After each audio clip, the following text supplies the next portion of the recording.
Head coach of football at the University of North Carolina, Coach Mack Brown. Mack? The cycle is completed as Tulane names its head coach. That the new head football coach of Tulane University will be Greg Davis. So without further ado, let me introduce you to our new head football coach, Greg Davis.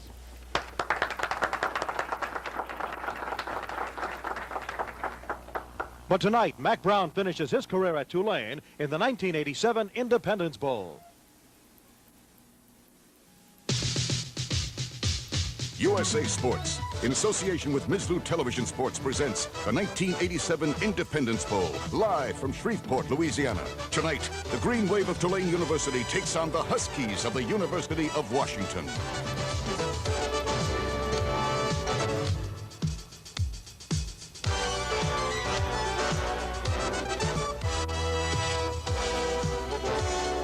Tonight's game is brought to you by the Kemper Group and their independent agents who represent us. Once you compare Kemper, you'll ride with us. And by Kentucky Fried Chicken. We do chicken right.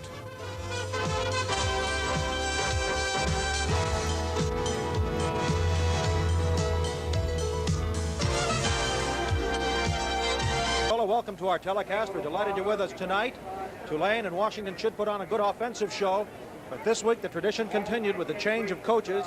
Mack Brown going to North Carolina. And Bob, why did they wait to a few days before this game to make the announcement? Well, first of all, it's very hard to keep that quiet. And they realized that. There was too much time involved with the appointment of Mack Brown and then this bowl game. But more importantly, Mack Brown in 3 years at Tulane has created a real trust with his team, his players, his coaches, and he wanted to be known. And in making it known, he also made it very honest with his players, and he also got a chance for his assistant, head coach, and associate, longtime associate Greg Davis to get the job. We talked about a tradition. Here's how it started. First of all, Lou Holtz left Minnesota to go to Notre Dame. John Gutekunst is assistant coach. No hard feelings there. In '86, Texas Tech, David McWilliams went to Texas. They didn't want him back. Spike Dykes coached, and now Mack Brown will coach. In tonight's game, by the way, we have two sideline reporters to keep you up to date on what's going on the Washington and Tulane sidelines. Those of you in Louisiana are very familiar with Lonnie James. He'll be patrolling the Tulane sideline. And in the Pacific Northwest, you've seen Keith Shipman. He'll be on the Washington side. Right now, let's go down to Lonnie James. Thank you, Steve. I'm very familiar with this Tulane football team. I saw them the last game of the season against 7th-ranked LSU. LSU held them to 7 points in the first half, but then the Green Wave exploded for 29 in the second half of that ball game before finally losing 41-36. The problem with the Green Wave, they haven't been able to stop anybody. If they can slow down Washington tonight, the Green Wave, if they get their offense going like they usually do, should have a good chance to win. For the Washington outlook, let's go over to the other sideline to Keith Shipman. For Washington, tonight's game is an opportunity for them to earn some respect for a season that really wasn't living up to all the high expectations they had going in. Chris Chandler will have to get that offense moving to Washington. They'll have to take it defensively. But conversely, Washington's defense will have its hands full tonight. They haven't had a great deal of success this year against teams like Tulane, which spread out the field and moved the ball all over the place. Washington and Tulane in the 12th annual Independence Bowl. The matchups are coming up next.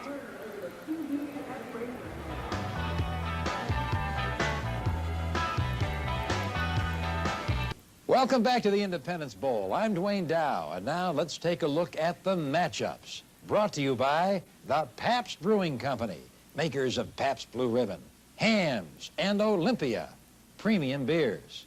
Well, it should be a good one. The Green Wave of Tulane taking on the Huskies of the University of Washington. The South against the Far West. The University of Washington, coached by Don James, making its 9th straight bowl game appearance in tonight's Independence Bowl. Senior quarterback Chris Chandler, he leads the Husky attack with over 4,000 career passing yards. Senior split end Darrel Franklin is Chandler's favorite target. Franklin led the Huskies with 43 catches for 712 yards. The ground game features junior tailback Vince Weathersby, who leads Washington in rushing for the 2nd straight year and is an outstanding receiver. Anchoring the Husky defense, senior inside linebacker David Rill. Rill was the team's leading tackler and was named a National Football Foundation Scholar Athlete. 6 feet 4 inches tall, 300 pounds, that's sophomore Dennis Brown. He leads the team in sacks from his tackle position. Tonight's host, Tulane, coached by Mack Brown. Mack Brown has led the Green Wave to its first winning season since 1981 and its first bowl game appearance since 1980. Marc Zeno, the nation's leader in receiving yardage, highlights Tulane's attack. Zeno caught 77 passes for 1,206 yards to break Ron Seller's career record.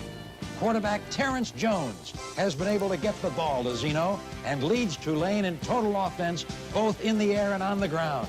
Fullback Melvin Adams is the team's leading rusher, 421 yards.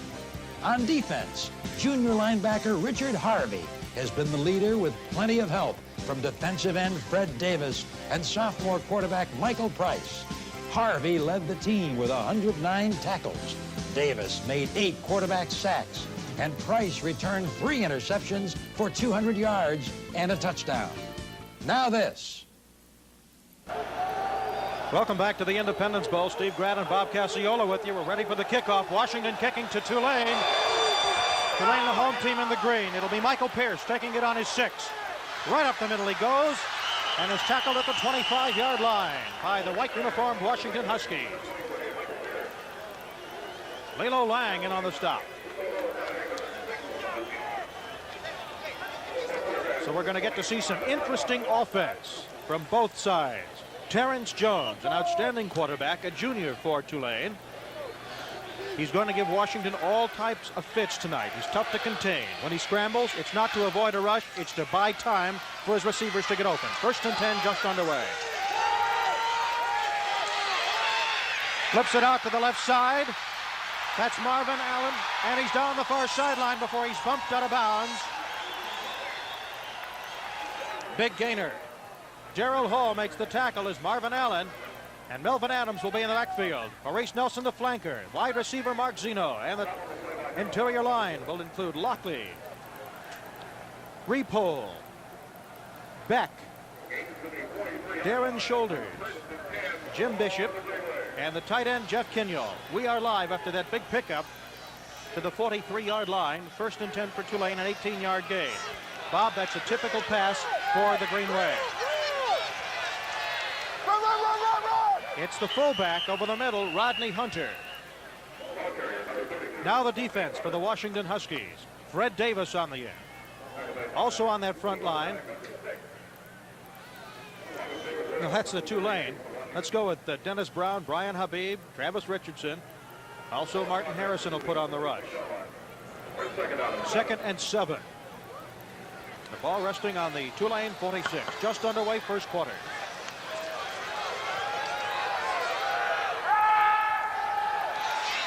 Fires it right over the middle to Jerome McIntosh. Short of the first down, right at the midfield stripe. There's Dennis Brown for Washington.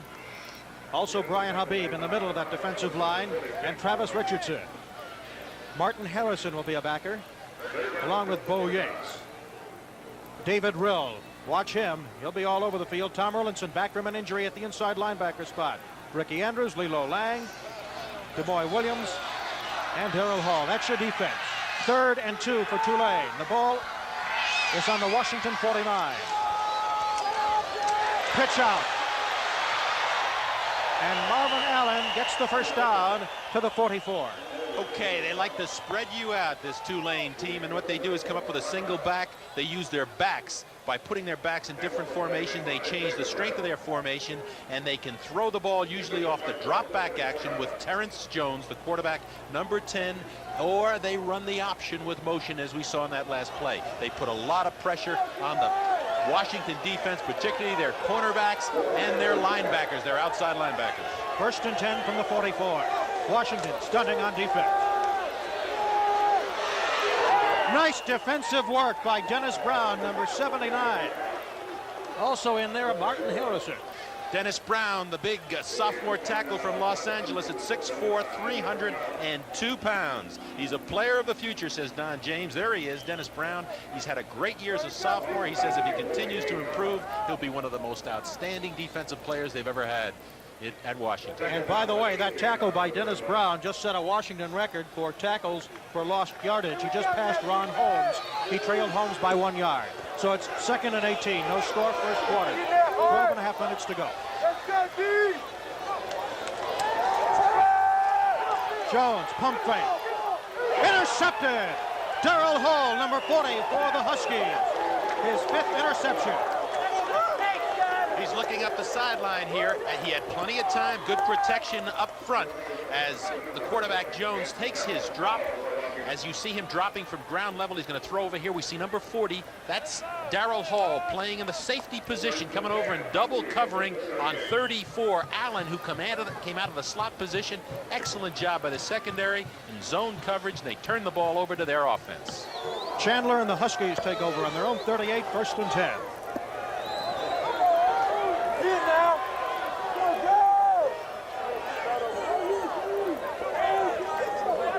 Weathersby, reversed, flea flicker, Chandler all day, bomb, Franklin, incomplete. What a start. They were looking for Darrell Franklin, the senior from Tacoma, who got deep behind the safety man, threw it a little bit long. Let's look at the Washington offense. Chris Chandler, they were touting him for the Heisman before the season started. Aaron Jenkins in the running back position, along with VW Vince Weathersby. Brian Slater, he's a deep threat. Darrell Franklin, the man who was on that bomb. The interior line, McLeod, a veteran. Kelly John Lewis, he's a big guy. We'll get back to that in a minute. It's 2nd and 10.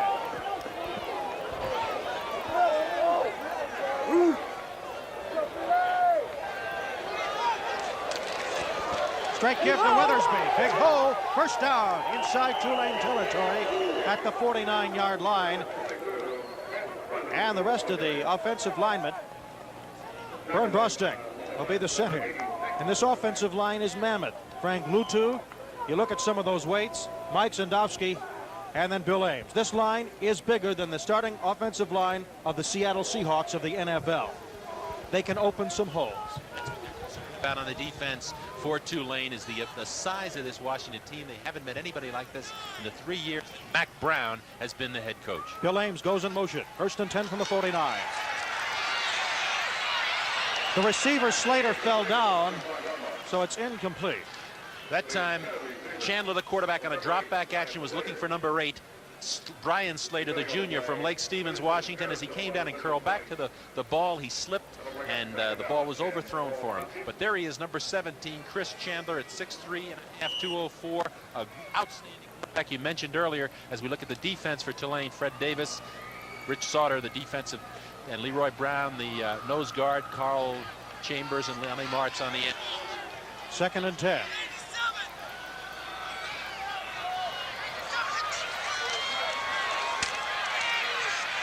Franklin, first down Washington. Good open field tackle by Troy Wetzel, number 39. Darrell Franklin, the senior, he's the favorite receiver, the leading receiver.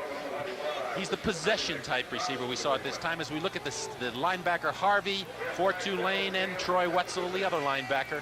And in the secondary, of course, Mitchell Price. He's added a lot to their defense from Rice, where he transferred. Tookie Spahn at the roverback position. Harrison, of course, the safety, and the cornerback, James McKinley. An illegal motion penalty against the Huskies will bring that one back. Mentioned earlier that Chris Chandler, the senior quarterback for Washington, was up for the Heisman. He had the records too. He had everything going for him, but he's had a tough year with injuries. And now he's going to have a longer way to go as there's a change. They're bringing in 3 wide receivers. The tight end Ames leaves, and Brent Lockney, number 91, comes in.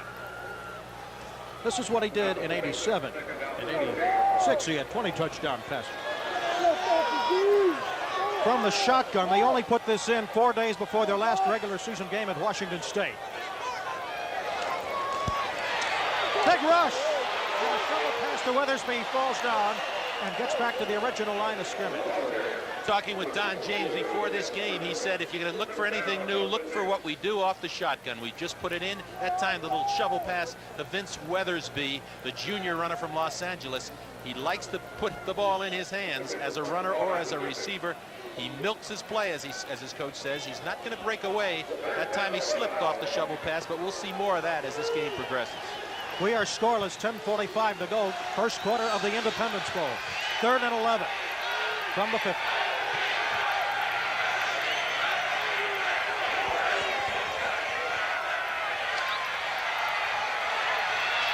Chandler, Franklin, out of bounds at the 22. Sheldon McCullum, 25, knocked him out. That time Chandler was forced out of the pocket as he came to the left side. He had 3 receivers. We see him from the shotgun position, and he comes out and sprints. It's almost like a design sprint off of it, and you see the middle receiver here, Slater, coming across, Franklin wide open there with 3 receivers as he comes at ground level, and you see him now. He turns to his left, gets his shoulders around, delivers the ball with a big play to Darrel. Franklin, his favorite receiver in Washington, is deep in Tulane territory. A 28-yard gain. 1st and 10 from the 22. Single back.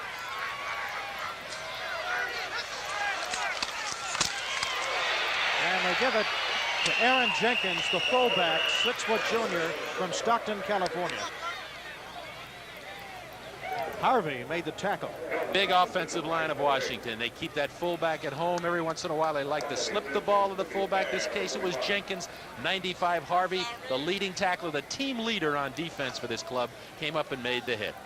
Harvey with 110 tackles on the season now. 2nd and 6.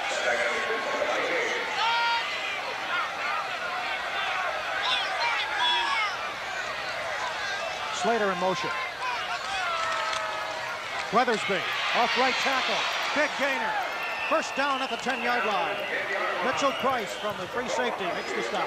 And here's where the size is a factor. Zandowski, the right tackle, number 75, got a good block and gave Weathersby a chance to get up in the hole. As we look at this from the end zone, it's just a little toss to 22 following his fullback. Jenkins, 29, gets a block on the corner, but the big block downfield was by Zandowski. The tackle opened up the hole. 1st down. When they juggled their offensive line and put Zandowski at right tackle or put Tulane at tight end, they increased their average about 80 yards per game on the ground. They can still make a 1st down without making a touchdown. Weathersby, 5 to the 3-yard line. Thurston Harrison, a cornerback, in on the stop. Weathersby, the junior back, tailback from Los Angeles, a solid runner as we see again. They're just coming after now. They're in power formation. They slip the ball to 22 Weathersby. He gets on the corner and he's forcing the secondary here. Thurston Harrison, number 9, to come up and make the hit. And there he is, 5'11", 202, described by his coach as a guy who seldom breaks it, but he milks every play for the most yardage. Very durable and already moving in on some records at Washington. 2nd and 3 from the 3. They stopped the Washington's attack that time. Aaron Jenkins. Great hit by the cornerback. McKinley, number 6, came up and hit him low, stopped him right on the line of scrimmage. Big play defensively for Tulane. Mack Brown, his last game at Tulane. He'll take over North Carolina at midnight. When he took that program over, they didn't know if they were even going to have football. It was after the basketball scandal. Now, a $6 million complex. Washington banging on the door. Here's Covington. Tony Covington scores a touchdown, and it's 6-0 Washington.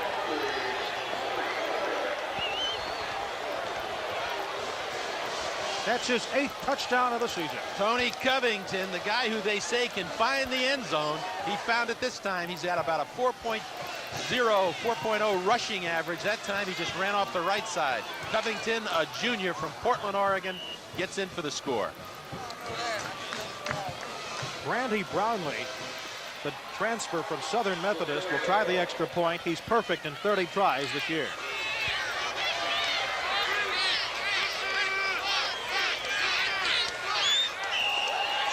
And he's still perfect.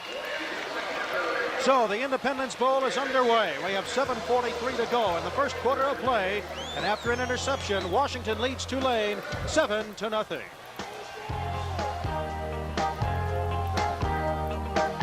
March 61 yards in 10 plays. Brownlee will kick off for the Huskies for the 2nd time tonight. A bouncing ball, and it's going to be a touchback. So we have 7:43 to go in the first quarter. And the score here at the Independence Bowl, Washington 7 and Tulane nothing. And we'll return to the Independence Bowl after this message from your local station.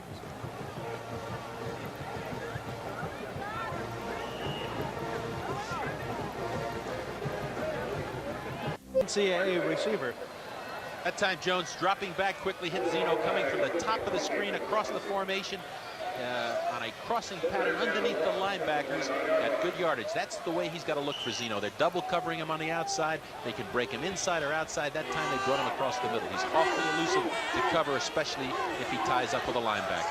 That's his first catch of the night, an 8-yarder. It'll be 3rd and 1 at the 29-yard line of Tulane. They trail 7-0. 7 minutes to go first quarter. And a fake to Hunter, the fullback. Washington doesn't buy it, and they tackle Jones. Jones kept on the option. That's the trap option where they fake to the fullback inside. He kept the ball that time, but he got across. Good judgment on Jones's part. He knew what he needed for a first down, only a yard. He got it. First down for Tulane. Tulane had a good drive going the first time they had the ball, but they were intercepted, and that gave Washington the chance to score. There's Zeno, and boy, the accolades just keep coming for him. Great player. 4'6" speed, 6'3", great hands, great. Just everything about him is great, and he has done it all. There's the option again. Pitch it out to Michael Pierce. Turns the corner and gets close to a first down on the far side of the field. Tulane will spread it out. They spread it out, and the versatility of the offense is all comes around their quarterback, Terrance Jones. That time it was a little counter option. He stepped to his right, came back to the left to hold the linebackers, and put the ball on the corner to 23. Michael Pierce, a sophomore out of Mobile, Alabama. Good yardage. Very close to another first down. It is. This Tulane team has set records for itself in total offense and points, completions. I'm telling you, first downs. Mack Brown has really got the most out of it. 1st and 10 at the 41-yard line of Tulane. They have 4 first downs tonight, 3 by rushing. Play action. Good completion. It goes to Maurice Nelson. Tulane another first down. A junior from nearby Monroe. Great action by the quarterback Jones that time. As he came down looking like he was going to run the option, he stopped and he waited for Nelson, who on the right side. See him start up inside with the option to the fullback.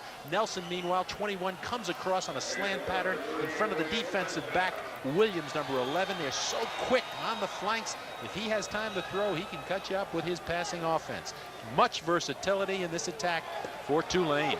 Tulane trails 7-0. They have 1st and 10 on the Washington 41. This time they give it to the running back, Melvin Adams, the junior from Jennings, Louisiana.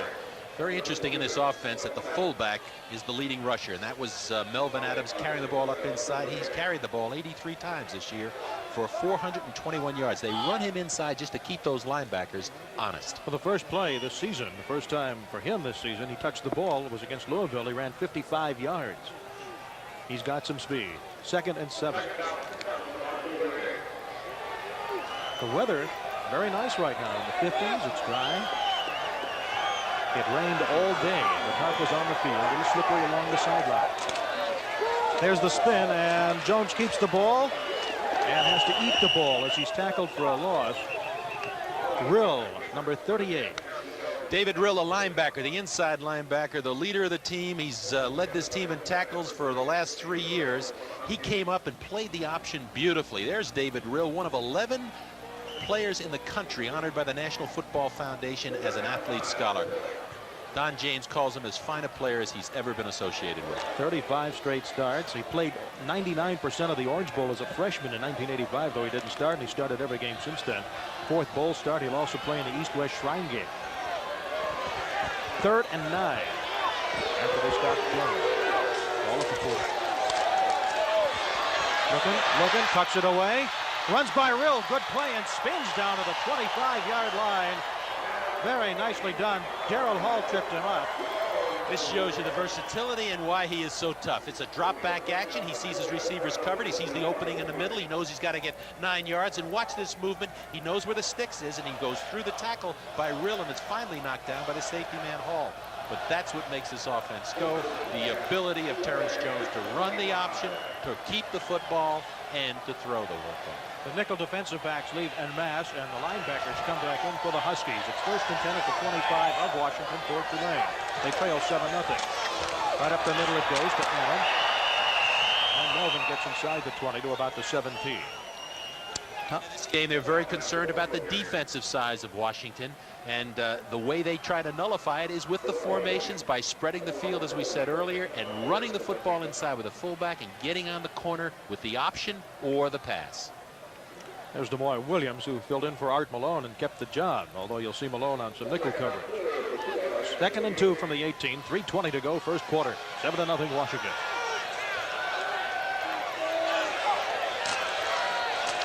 They're going to stay with it up the middle as Melvin Evans is hit by Hill.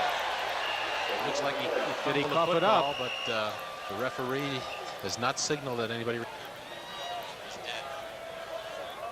Let's tell you that the officials tonight are Mack Gentry, Pete Williams, George Morris, Robert Caldwell, Ted Thomas, John Bioni, and Al Granning, with Mack Gentry the referee. They're from the Southeastern Conference.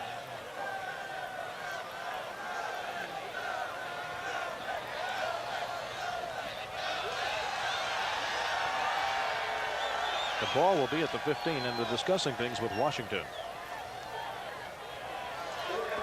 Personal foul, offense, after the play, 1st and 25. Well, the good news for Tulane is it's a first down.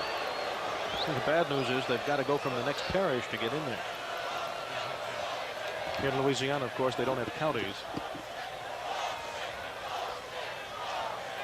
We have not seen many penalties here in this first quarter. There was a motion penalty against the Huskies in an earlier drive. There's what's going on right now for Tulane. They've done a nice job on controlling the ball. They send Zeno and Nelson, their two speedsters, out to the same side with Zeno in a slot. They've got 3 wide receivers, as they do quite often, with James Toney on the right. Maybe a quarterback draw. They've used that on long plays, and Brian Habib, the nose tackle, number 91 co-captain, was there. You called it. That was a designed quarterback draw play. Habib, the nose tackle, sitting at 6'6", 275 pounds, diagnosed it perfectly and made it, kept it to no gain or very short gain, and they're still looking at a lot of yards. It's 2nd and 24 with the ball sitting on the 30-yard line of the Washington Huskies. And Jones has busted one of those for 53 yards this year, but Washington would have none of it on 2nd and 24. Again, McIntosh, number 14, and Toney, number 18, are waited on. And perhaps a delay.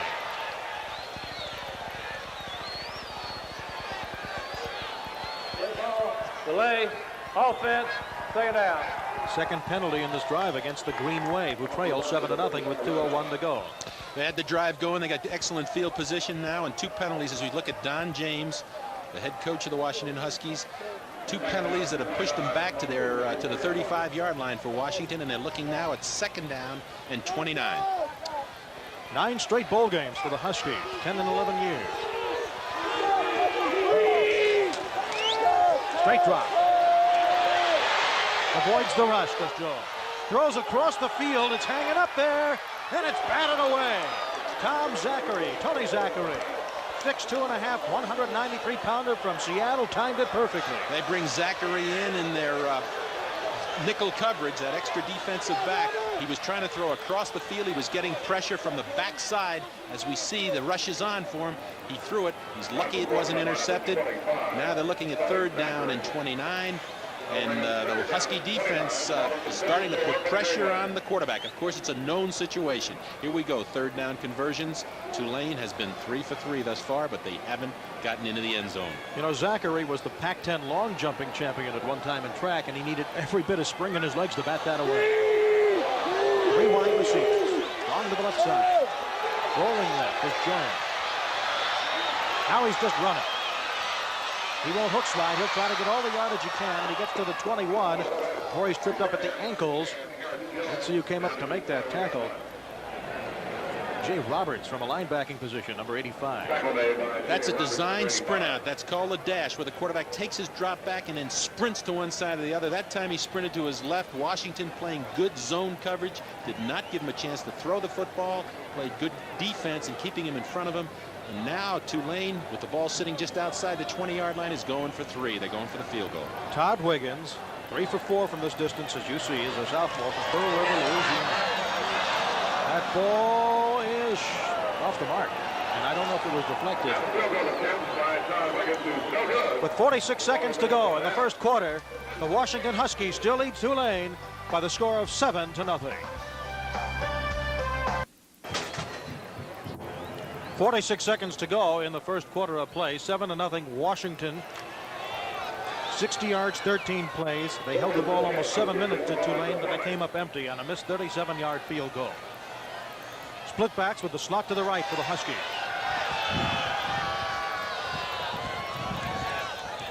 Back to pass is Chandler. Over the middle to Ames, his tight end, and he gets the first down and a lot more before he's racked up by McKinley at the 36-yard line. Let's go down to Keith Shipman on the Washington sideline. The gentleman who just caught the football, Bill Ames, is very important to Washington's success this year. He started as a fourth-team tight end to begin the season. He's worked his way up to the #1 spot. The question is his ankle. Let's go back upstairs. Well, he didn't have too much problem running after the catch that time. First and 10 at the 35 for the Huskies from the I formation. Slater to the right, Franklin to the left.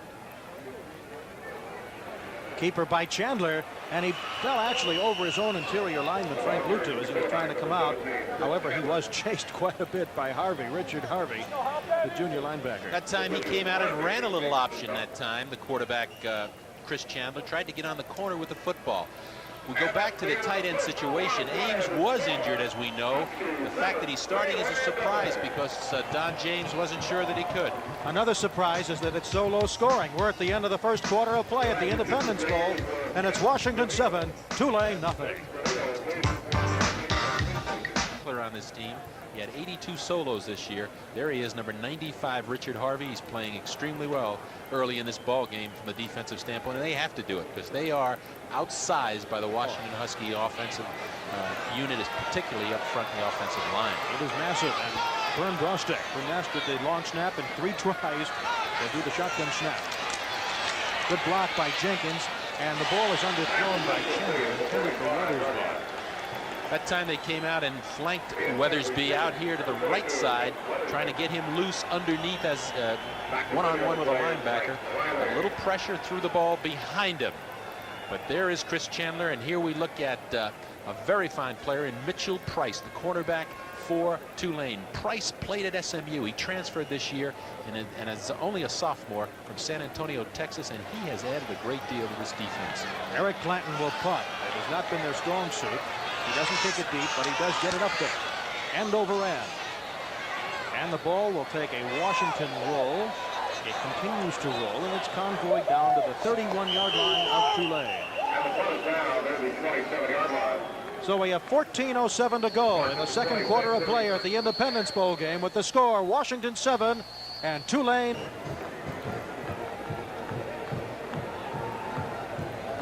After a 36-yard punt, Tulane gets the ball. First and 10 on their 26. Those are the statistics, and that costly interception for Jones. They've got a slot to the right and a straight front. Pump fake, avoids the rush. Jones is dangerous. Has a little rushing of his own to the 32-yard line.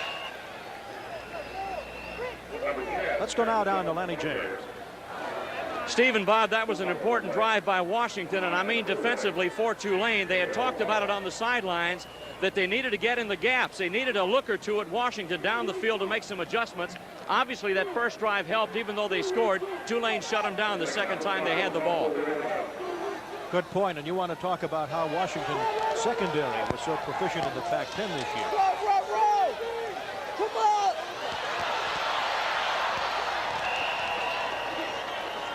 On 2nd and 5, he almost got the first down.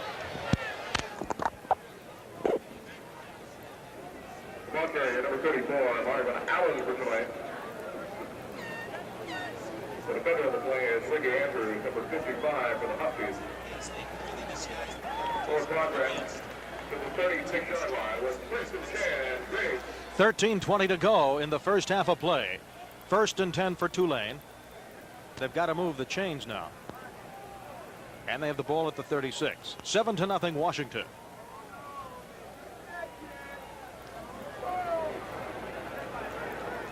A man on the wing. That's a pretty standard Tulane offensive move. That man on the wing will be a receiver. It's Allen going deep. Directing traffic is Jones. Coming back for the ball nicely and making a catch before Erlandson wraps him up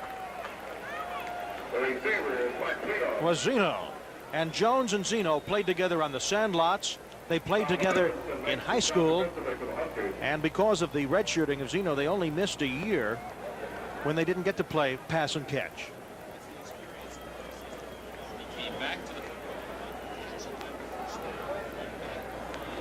At the 47, first down, Tulane. 12:55 to go in the first half. The ball on the Tulane 47 on 1st and 10. The give goes to Rodney Hunter, and he doesn't get much. Rodney Hunter, the ball carrier. Hunter, the junior from Miami. This is cold weather for most of the Tulane players. They play indoors for all their home games.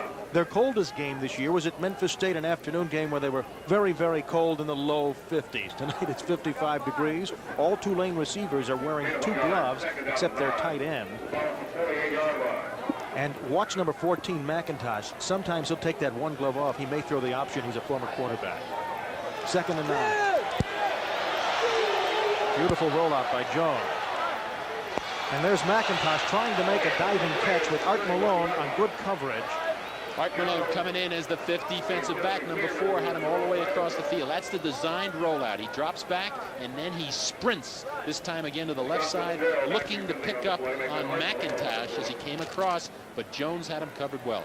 Notice that he has a glove on his left hand, but not on his right hand. Former quarterback McIntosh, we might see him throw the ball. He's been practicing coming around on an option reverse and throw, and they may come to that somewhere along the way.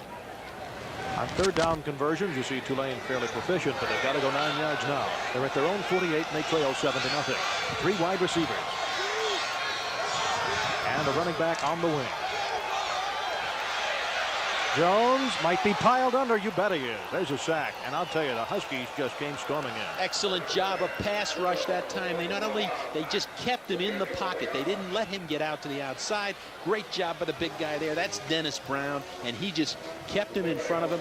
56 on the corner. That's Harrison, the outside linebacker. They just kept him in the pocket and never gave him a chance to come out. And now they're looking at 3rd and long, and this is tough on the quarterback on the offense. 3rd and 19. DeMoy Williams back deep for Darren Smith, who said he wanted to become a punter when he was in Pee Wee football, and Ray Guy came to visit when the Saints played the Raiders. Gave him some tips. End over end, and Williams has to back up. And if that ball stops dead, Washington will be in trouble, but it goes into the end zone for a touchback. So we have 11:20 to go on the first half of play here at the Independence Bowl in Shreveport. The score, the Washington Huskies 7, the Tulane Green Wave 0. After a 61-yard punt into the end zone and 20 deducted for the touchback, it's 1st and 10 for Washington from the 20 with 11:20 to go in the half, and Washington leads 7-0 with a man in the slot in an I formation. They give it up the middle to Aaron Jenkins, the fullback. He had 200-yard games this year, including 103 against UCLA, which at the time had the 2nd best rushing defense in the country.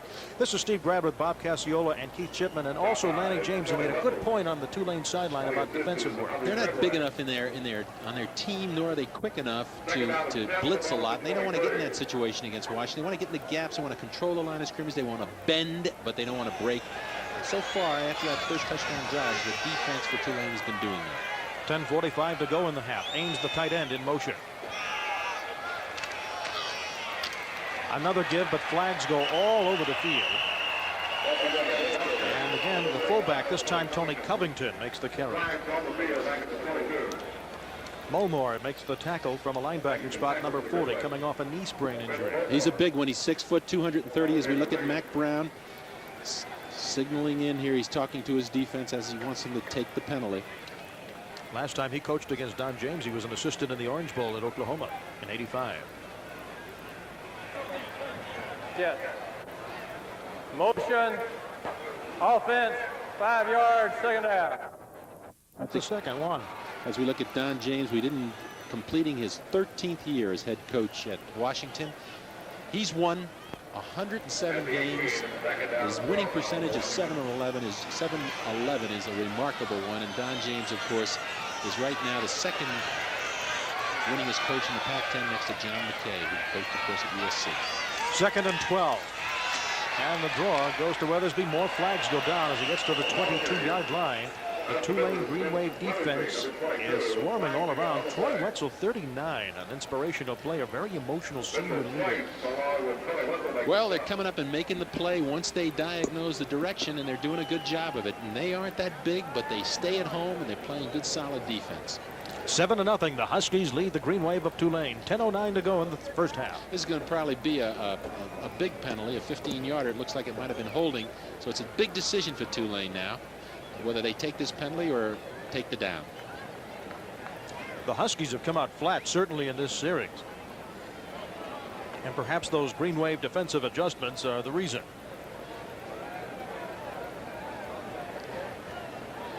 Here we go. Holding. Offense. 2nd down. They're going to take it. They're going to push him back as far as they can go. Now they got him inside the 10-yard line, and they're looking down at 2nd and 21. At home, up in Seattle, on the shores of Lake Washington, the Huskies very, very well. On the road, winless. Their only game on grass was at UCLA. They lost it. 2nd and 21. And again, they stay on the ground to Tony Covington. Gets to about the 15-yard line. Gain of about 6 yards. And again, Tulane won't mind that kind of play. Well, Chris Chandler and the Washington offense just wants to get a little better field position. They want to put the ball up deep in their territory. They're ahead 7-0. Get a little yardage, get some working room. Now they're looking at 3rd and 14. And they start to substitute by bringing in an extra wide receiver. Brian Slater and Darrel Franklin in the game of the wideouts for him. And 91, Brent Lockney comes in as a 3rd receiver for the tight end. Washington 2 of 3 on 3rd down conversion. They lead 7-0. Play action fake. Chandler, lots of time. Going deep, and there should be a collision, a clean collision. As I'll tell you what, Brian Slater went right into McKinley, and no flag was thrown. McKinley was playing Slater from the wideout position. Very tight, but the official was right there, and he said he didn't look at it that way. They are concerned. Franklin and Chandler discussing it very politely, as they should. Okay.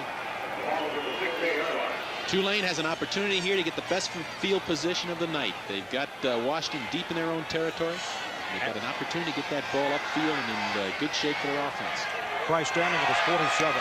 Clanton punts straight up. They should get good coverage on it. Price takes the short punt to at the 43. Straight up. He's still on his feet. He can go all the way. Here goes Price. He's gone. And it'll be 7-6.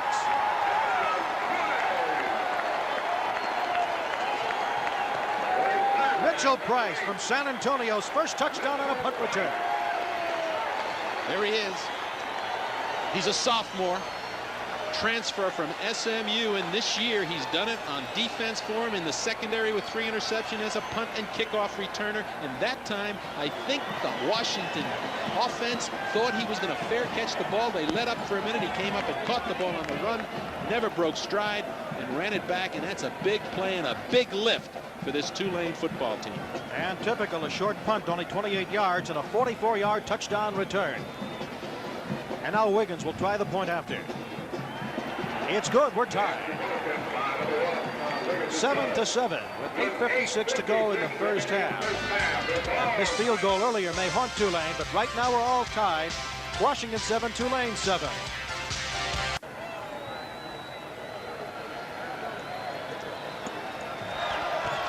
Greg Lewis and Andre Riley will return this kickoff from Todd Wiggins. 8:56 to go in the half. We're tied 7-7.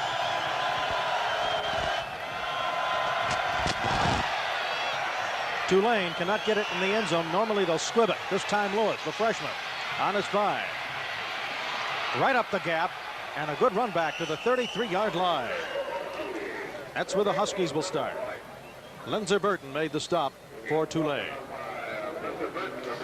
Last time they had the ball deep in their territory. The offense for the Washington Huskies rather conservative. We haven't seen Chris Chandler really open the football up as we watch this punt return by Mitchell Price, number 8, to get Tulane back in this ball game. 44 yards, touchdown. Great effort by a fine athlete. sophomore out of San Antonio, Texas. From the I formation with a tight end in the slot to the left come the Washington Huskies. 1st and 10 from their own 32. Ames goes in motion. Chandler wants to get it right back. He's got Slater. Long loping steps and a flag down. It saved a touchdown. Mike Riley, number 41, the nickelback, the freshman. Riley came in the safety position. They shifted positions on him. They put Riley in the safety position. This is a little bootleg action by Chandler as he came off the play fake and he put the ball up. And what Riley did, as we see the ball come down, is he face guards the receiver, and that is interference. Watch it here. See him with his hands up right there. Pass interference. Defense. 15 yards. Automatic first down. And they opened up right away off the play action fake.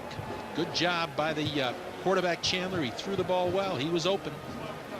Tulane penalized 3 times, 35 yards. Washington 3 times, 19 yards.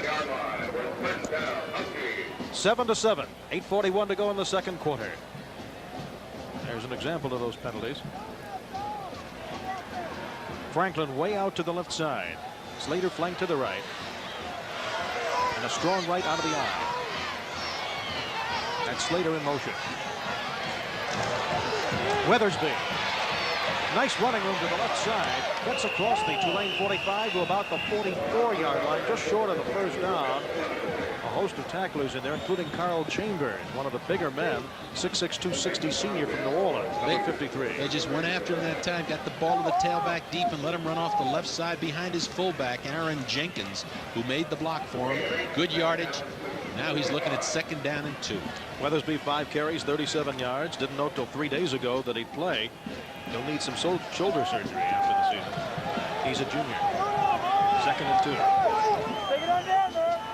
2. Keeper.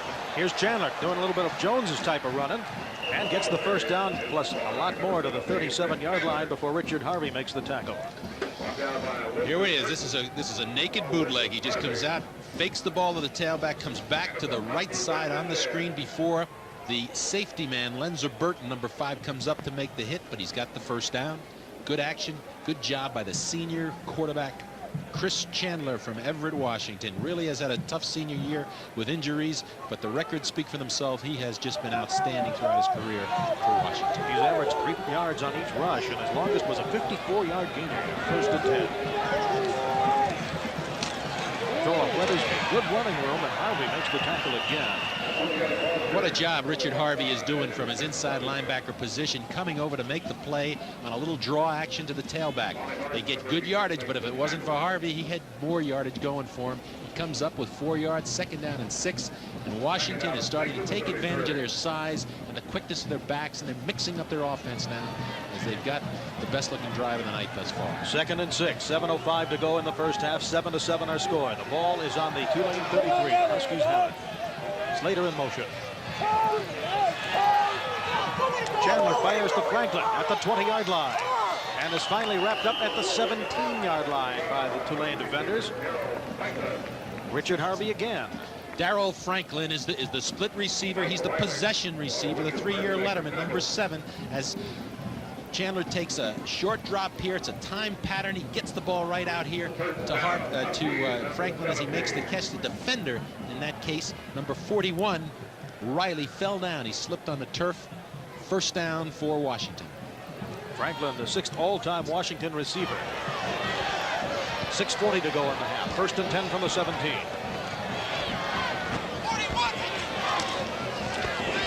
Right up the middle goes Jenkins inside the 10-yard line.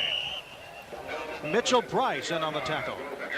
Good block by the center, Bern Breste. Good job by the interior of the offensive line as they just slipped the ball to the fullback there and ran him up inside. Aaron Jenkins, who is the 2nd leading rusher coming into this game with a 5.2 average, and he is also a fine blocker. And we see him thundering up in here. He gets good yardage, but an excellent job up front by Lutu, the right guard, Brostek, the center, and Kelly John Lewis, the left guard. Jenkins was given the Most Improved Player award. Both teams have had long drives tonight. 2nd and 1 from the 9. And here is the fullback again, Aaron Jenkins, to about the 5. And the green wave closes in on him, led by Vincent Mulmore. the sophomore. That time they came out in split backs, a passing set normally, and they slipped the ball on a dive to the halfback, Jenkins, and he got up inside for good yardage and then knocking on the door. Jenkins' first year as a starter. And it's a 1st and goal now from the 5-yard line. Jenkins has had severe knee problems since high school, but it doesn't show in tonight's game. There is the full house T backfield, and they've got everybody with bulk, including Scott James, the extra tight end. They roll out, pump fake. Chandler in the end zone. Touchdown, Washington. Bill Ames. His first touchdown catch of the season.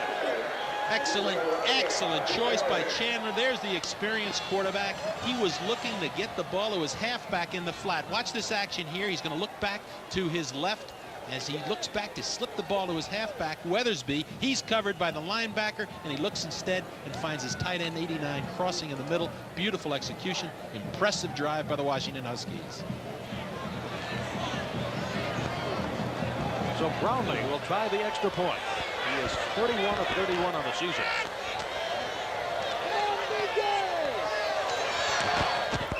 And he continues good. So Washington just brings it right down with 5:26 to go in the half. The score, the Huskies 14, the Green Wave of Tulane 7.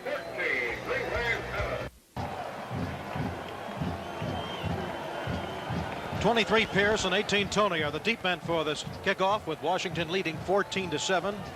And Brownlee kicks it off. It's a squibber. One of the up men will just cover it at the 32-yard line, which was very wise on this wet turf. 5:26 to go in the first half, and the score, the Washington Huskies 14 and the Tulane Green Wave 7.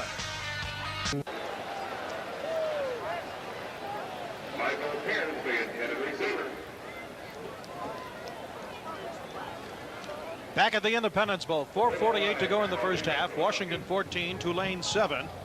It'll be 3rd and 6 for Tulane. And I want to tell you, there's some good ground interior line blocking by the Tulane Green Wave, especially John Repole, 79, and Jim Bishop, 68 at the tackles. They had Brown and Habib coming in, and they held their ground. Jones screens it out to his running back, Adams. Good running room for Adams. He picks up a first down, close to midfield to the 47-yard line. Beautiful execution of that little slip screen as they had Adams released to the right side, and Jones let those defenders come in on him. They just put the ball out there, and Adams can run with it. He's a rusher, but he's caught coming into this game 9 passes for 99 yards. Art Malone on the defense that time. 2 wide receivers to the left, McIntosh and Tony. They've got Zeno out to the right with a winged running back and a solo back behind the quarterback. Jones. Time, going long to Zeno. He's got it! A big gainer inbounds at the 11-yard line of Washington. Big mistake by Art Malone coming into the safety position. Malone, number 4, did not get over to cover Zeno deep. They had him short with the cornerback Williams to that side, but watch Malone. See, he came up on a straight line to the sideline rather than getting depth, and you can't do that against a receiver like Zeno. As you watch it from behind the offense, and you will see as the quarterback drops from ground level here, Zeno gets deep down the right side and puts Tulane in excellent field position, concentrates on the football. Watch him right there. Perfect. 43-yard gainer, 1st and 10 from the 11. They can make a first down. Into the end zone, Jones, and he overthrows Zeno. Zeno has 3 catches tonight for 62 yards. Right now, Keith Chipman has a report from the Washington sideline. This guy was part of the Washington football team, standing up into the Pac-10, starting for the Dallas Cowboys. How are things going? Fine. The guy in front of me retired after about 10 starts, and things are going really well. Playing against some good players like Lawrence Taylor and, a lot of Pro Bowl players. Things are going really well for me. Monday Night Football against the Rams. Steve put for another touchdown.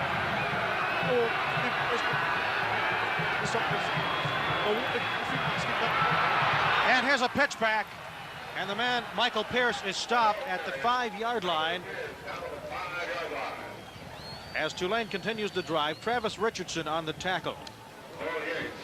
Going to have 3rd and short yardage here. That time they came out in their spread formation, and the versatility of this offense, particularly because of the quarterback Jones. They tried to run the option on the corner, but good defense by the Washington secondary, particularly outside linebacker to that side, Yates, forcing a 3rd down and 4. Pierce 3 carries for 17 yards. Zeno and Nelson way out to the right with Zeno in the slot. And they're getting man coverage, single coverage out there. That's a lot of pressure on those two cornerbacks. 3rd down and 4. Jones slips a tackle, throws into the end zone. An excellent defensive work. Tipping the ball at the last minute for Washington was Williams. And the ball was going to the tight end, Kenyo. They tried to fake you out a little bit by putting Zeno and McIntosh to one side wide, and they came back looking for their tight end. But a good job in the secondary by Washington, forcing a 4th down and forcing Tulane to go for 3. Here it is. As we look up, he looks for 82. He puts the ball up, but look at the coverage there by number 11, Williams, the cornerback. Good position, makes the play. Now Wiggins will make a second field goal attempt, a 22-yarder. This one is up, and it is good. So Tulane does get some points out of this. With 3:18 to go in the first half, the score, the Washington Huskies 14, the Tulane Green Wave 10. 3:18 to go in the first half of play. 14-10, Washington leads Tulane in the Independence Bowl. Wiggins, who just kicked the 22-yard field goal, grounds the ball. And it is taken by the up man, Andre Riley. Riley across the 30 to the 36-yard line before he is swarmed under by the Green Wave tacklers, led by number 3, Eric Brackett, Jr. from San Francisco.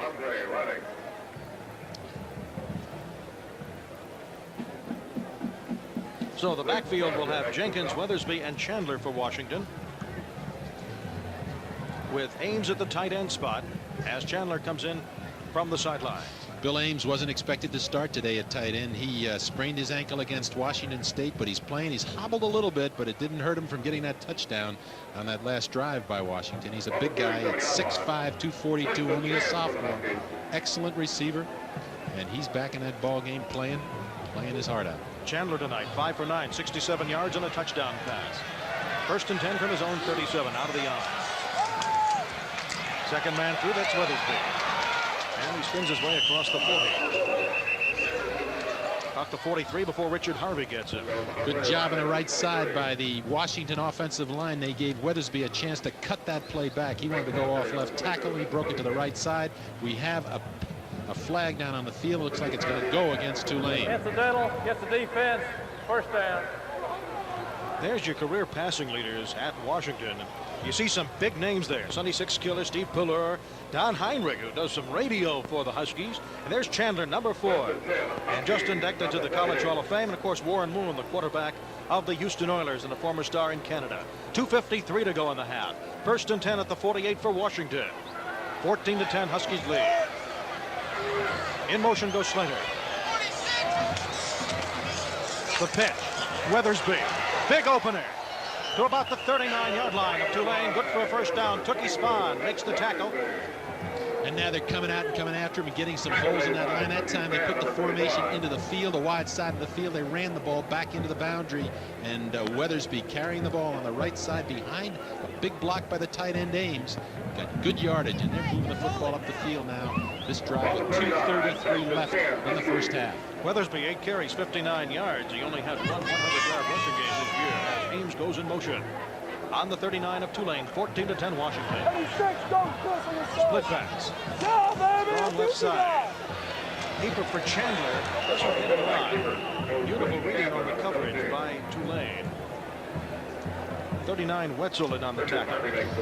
That time they came out in the split backs. They like to run the dive, and that time they ran the option off of it as the quarterback Chandler kept the ball, got in the middle of the field, got some good yardage. We're in the 4-down zone. The clock is moving. 1:53 remains. 2nd and 7. Rushing yardage tonight for the Huskies behind that mammoth offensive line. Play action fake. Chandler rifles that ball complete to Franklin at the 23-yard line. Boy, they're giving Franklin a lot of cushion by the cornerback to that side. McKinley, he really gave him about a 5-yard cushion. He just came back to the ball. Franklin, again, the 3-year letterman out of Tacoma, Washington, came into this game with 43 receptions. And look at that line, and look at the size of it. That's what they're up against. McLeod at 6'6", 280, just go right down the stream, and there's... Of course, Lutu is in there replacing Reese. Lutu, a senior's in at 6'5", 275. 1st and 10. Chandler throws complete down deep to about the 5-yard line. Slater making the catch, and boy, he gets open. He reminds me of Collinsworth of the Cincinnati Bengals. Slater, the other receiver, the deep receiver with the deep speed, coming from the left side, number 8, making the catch in front of the defensive back. Harrison, the cornerback, and again, another first down. They've got the ball deep in Tulane territory, and they've taken a timeout with 1:22 on the clock. First and goal from the 6. Now, Tulane has a special type of philosophy in all their games. Don't beat yourselves, play hard, and be in position to win in the 4th quarter. Right now, they're only trailing by 4. Well, this is a tough drive for him here. The big thing that's happened for the Washington offense is they've opened it up and they've let the veteran Chandler just operate. He can do that. He's a big play guy himself. He's 7 for 11 and 99 yards with 1 TD already. He's got experience. He can run the football, and he's fairly healthy for the first time in the latter part of the season as he talks to his coach, Don James. Chris, according to Don James, likes to read the defense in reverse. As you see the Washington Bowl record, boy, I'll tell you, look at all those appearances. They're very impressive when you think about it. It's amazing. But this is their first appearance in the Independence Bowl, and they've loved it. They've enjoyed themselves. And by the way, now the Independence Bowl has all the major conferences. The Pac-10 has now been represented. And by the way, Washington led the conference in rushing with 4.5 yards a carry. And you think of those mammoth offensive linemen, you can understand why. But they're not only big, but they're active, and they can pass protect, and they have enough of an offense behind their outstanding quarterback, Chris Chandler, that they keep that defense on edge, and particularly this Tulane defense, which isn't that experienced and not that big. There's a good look at Chandler. First and goal from the 6. Huskies lead by 4. 1:22 to go in the first half. Play action fake again by Chandler. Has some time, pump fakes. Now throws it incomplete, intended for Ames. You could see the big guy struggling to reach out for the ball. He was looking for Darrel Franklin, though, in the corner of the end zone. Good coverage there by James McKinley, the cornerback for Tulane. He had pressure on him, and he just threw it up, looking again for the tight end. Not this time. Good job by the Tulane defense, particularly in the secondary, as we watch here again as Chandler just throws the ball up for the tight end coming across.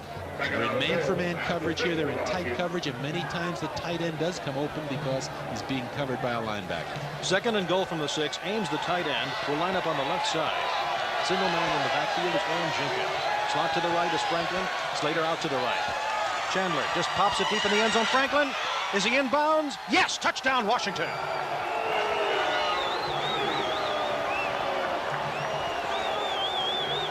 This is a great catch by Darrel Franklin and a tremendous throw by the quarterback Chandler. Watch this from the end zone. He just puts the ball up. You just don't have any more room than this in the back line of the end zone. And watch his feet as he comes down. Ooh. Outstanding camera work, too, I'll tell you. Great job. Good shot of that. Franklin's 4th touchdown catch of the season.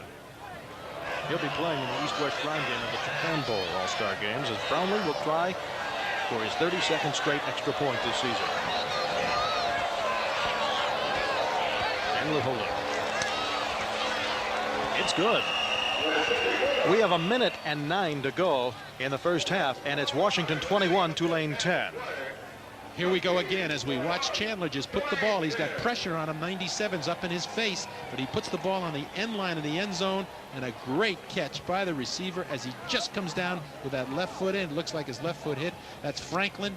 He's got 4 receptions, 61 yards, and 1 touchdown. There it is again. He's in. He's got that left foot in there. And 63-yard drive in 8 plays. Franklin catching a 6-yard pass for the Huskies.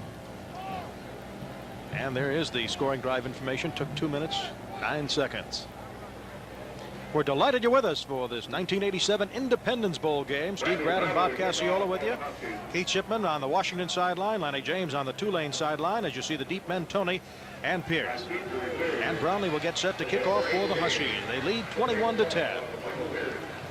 Coming into this football game, Mack Brown, the head coach, and his staff at Tulane felt they're going to win it. They had to score. They knew they were going to have a tough time staying in this game defensively. They just wanted to stay close enough, but they got to score. And really, their offense has not come through for them in the first half. Washington's Jay Roberts, 85, firing up the fans from Seattle who made the trip, and some of the alumni from around the country. You can see him. He's intense. All those Suicide Squad members are intense. And barefoot kick that time by Brownlee, taken by an up man at the 15-yard line. and he barrels his way to about the 33-yard line. That was Danny Michael, a defensive back junior from Metairie, Louisiana, right outside New Orleans. So 1 minute and 3 seconds for Jones and the Green Wave to work. They trailed 21-10. Jones passing 8 of 14, 117 yards and a costly interception on their first drive. 1:03 to go in the half. Two wideouts to the right. They've got Nelson to the right, and they've got a man Zeno to the left split. Straight drop. Quarterback draw. Here goes Jones. Got some good running room across midfield, and he pulls his way to the 46-yard line before the secondary people have to make the stop for Washington. DeMoy Williams and Eugene Burkholder. He's got 3 timeouts, so he can use the clock as it ticks off, and as they move the chains here, the clock is stopped. But he does have 3 timeouts remaining. McIntosh and Tony way to the right. Zeno to the left side. Jones carried the ball 9 times, 40 yards in this first half. Straight drop again. Big rush. Screens it out to the running back, Rodney Hunter. Hunter still on his feet and down to the 40-yard line. And he's going to call one of those timeouts right now. David Will made the tackle. This is impressive by the Green Wave. Well, they've got to do it. It's a 2-minute offense, and they're just going to get upfield and try and get some points, but they're working against the clock. There's only 36 seconds remaining. They should have used probably a timeout a little bit sooner. But they've got the ball in good field position sitting on the 40-yard line.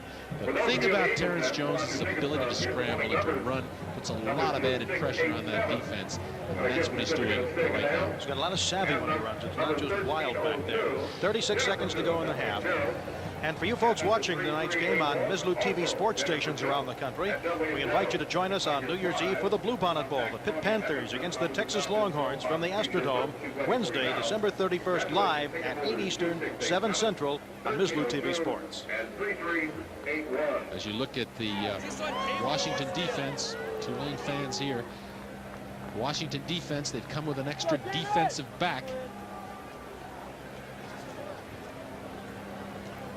Bo Yates is coming back into the game at the outside linebacker position, and he can run. He's got great speed, so they use him in the secondary coverage. They're playing with 5 defensive backs right now. Bo Yates had a 25-yard intercepted touchdown run against Arizona State this year. 2nd and 4, 36 seconds to go in the half. Jones gets out of trouble. Now he has to run away from Rill. That'll give him incentive to run. He makes the first down. Big yardage, 25. And a good saving tackle that time by Darrel Hall, number 40. And he calls timeout again, using his 2nd timeout. The ball is inside the 20, just sitting outside the 20-yard line. That time he was trying to use that design sprint out, which is drop back, and then he dashes. Here he comes. He drops back, takes a 5-step drop. This is designed. Now he sprints out to his left, and he could not get beyond the contain. Good pressure here on the corner, and that's Rill coming from his linebacker position. So he decides, instead of throwing it, he tucks it under his arm, gets good yardage, another first down. 25 seconds remain on the clock. 10 carries, 57 yards for Jones. There's where your timeouts are, with Tulane with 1. Washington's Huskies have 2 in this first half. Washington huddled around their sideline. The whole team is huddled, and they're in there talking. They know what they got to do. They just can't afford to give them the big play right now. You'll remember Wigan missed a 37-yard field goal in the first quarter for the Green Wave on a drive, so they came up empty the second time they had the ball. The first time they were moving it, and there was an interception by Hall that stopped them.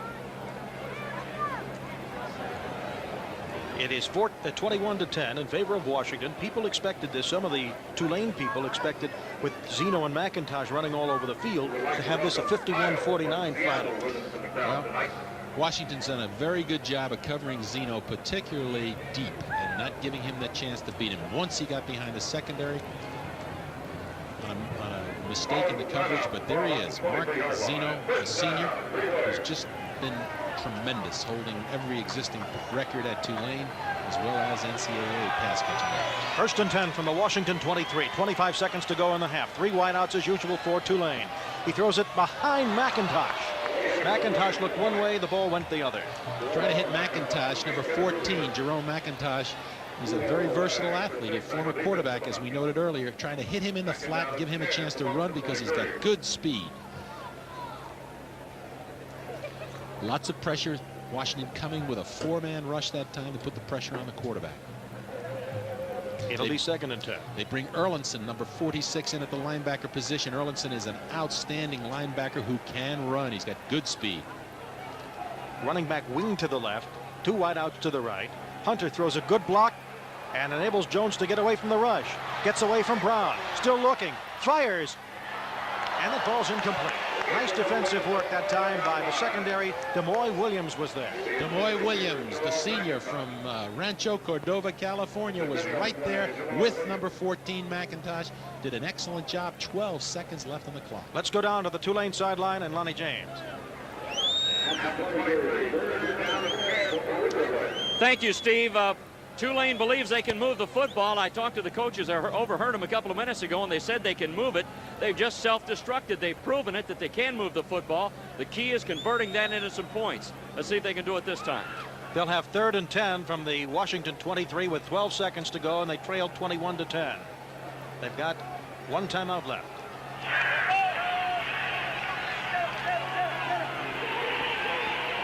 Jones fires, and it is almost picked off. He was looking for one man. Hall was the man covering. It was intended for McIntosh. Good coverage in the secondary and pressure by the 4 up front people for Washington, and that's the difference. They put pressure on the quarterback, forcing him out of the pocket at times. That time the coverage was there, and Mack Brown has to make a decision. Is he going to go for the TD or is he going to go for 3? It looks to me like he's going to try to get 3 points on the board. It'll be a 33-yard attempt by Wiggins.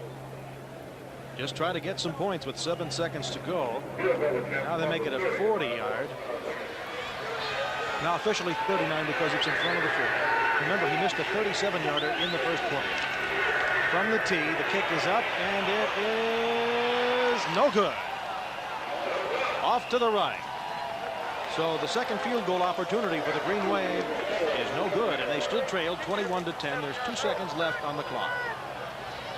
You got to give credit to the Washington defense. They've done the job putting pressure on the quarterback and covering in the secondary. And as Lonnie was saying from the sideline position, they move the ball, but they can't seem to get it in the end zone. Washington's defense, their secondary, led the Pac-10 in pass defense this year.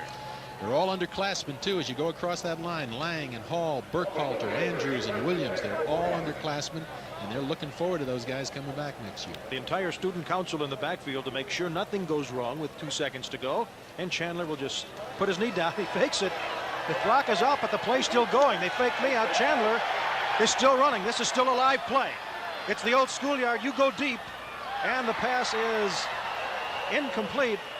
Almost intercepted. Almost picked off as the play ends. Well, it looked like they were going to protect the ball. That was a very dangerous play. Excuse me, there's a flag on the field, and they're going to, it's clipping against the offense. And of course, the half can never end on a penalty. So now, before the marching bands take the field, we'll have some discussion. Flipping, offense, decline, into the half. And the half ends on an unusual. Washington 21, Tulane 10 here in the first half of the Independence Bowl, the 12th annual game. This one for 1987. We're glad you're with us. Happily, this first half, the weather's held up, the temperature in the mid-50s. And let's go down to Lonnie James with Coach Mack Brown of Tulane.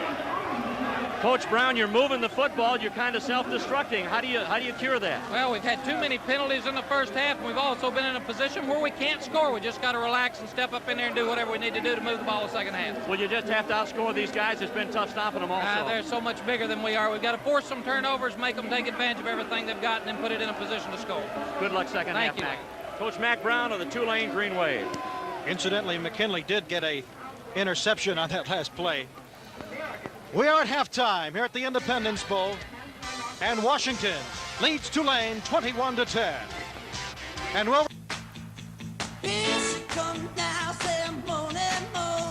It started one day with the kid down the street. That block-busting sound got them moving their feet. No ordinary day in this quiet little town. It was get down and party music to rock the block down.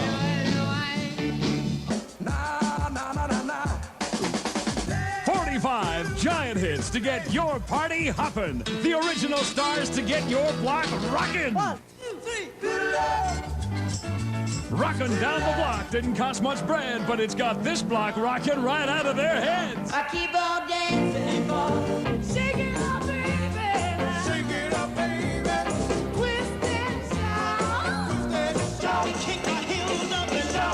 carried further from miles around till the whole town was dancing to that rock and roll sound. Wow, I feel good. Give me some love. Rockin' Down the Block, the ultimate party album for ultimate party people on 4 LPs or 3 cassettes, just $19.95. 2 compact discs, just $24.95.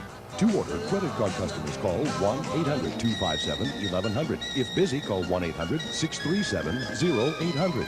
Or save COD charges and send just $19.95 for albums or cassettes, or $24.95 for compact discs, plus $3 shipping and handling to Rockin' Down the Block, Box 4, Orchard Park, New York.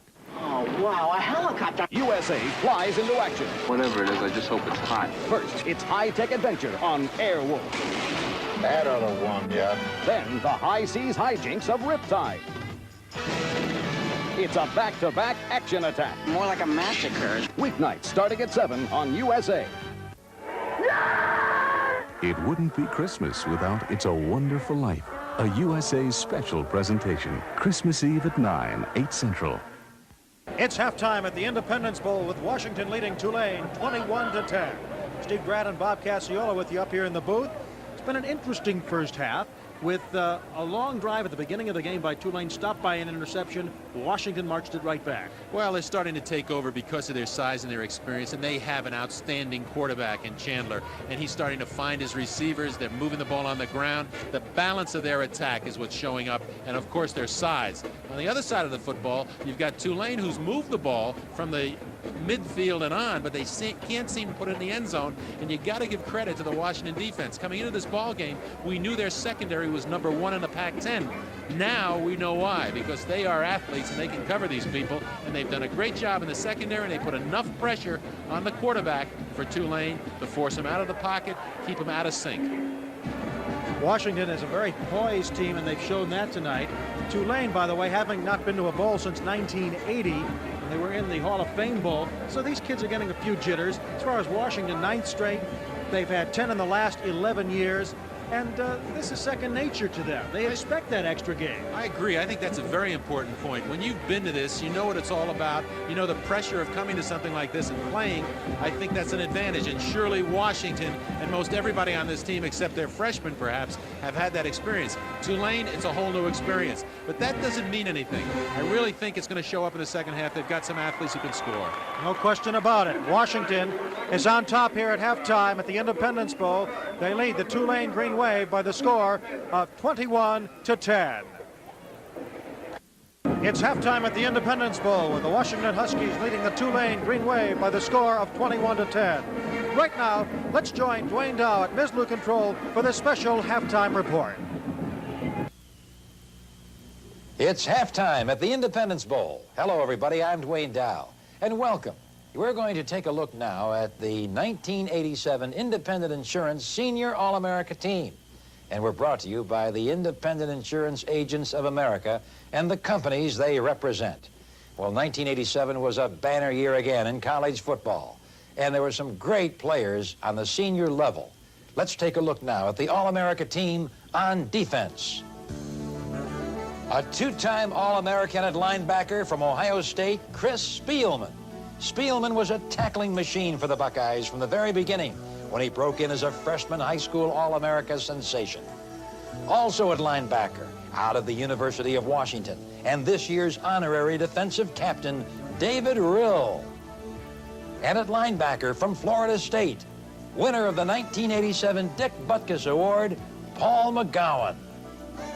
This year's defensive linemen are led by Ted Gregory of Syracuse. The Tigers of Clemson relied heavily on defensive lineman Michael Dean Perry, his brother, the famous Fridge. Chad Hennings of the Air Force Academy is our third defensive lineman. He was winner of the 1987 Outland Trophy. Benny Blaze from the University of Miami Hurricanes leads an outstanding defensive backfield, including Ricky Dixon from Oklahoma and Chuck Cecil from the Arizona Wildcats.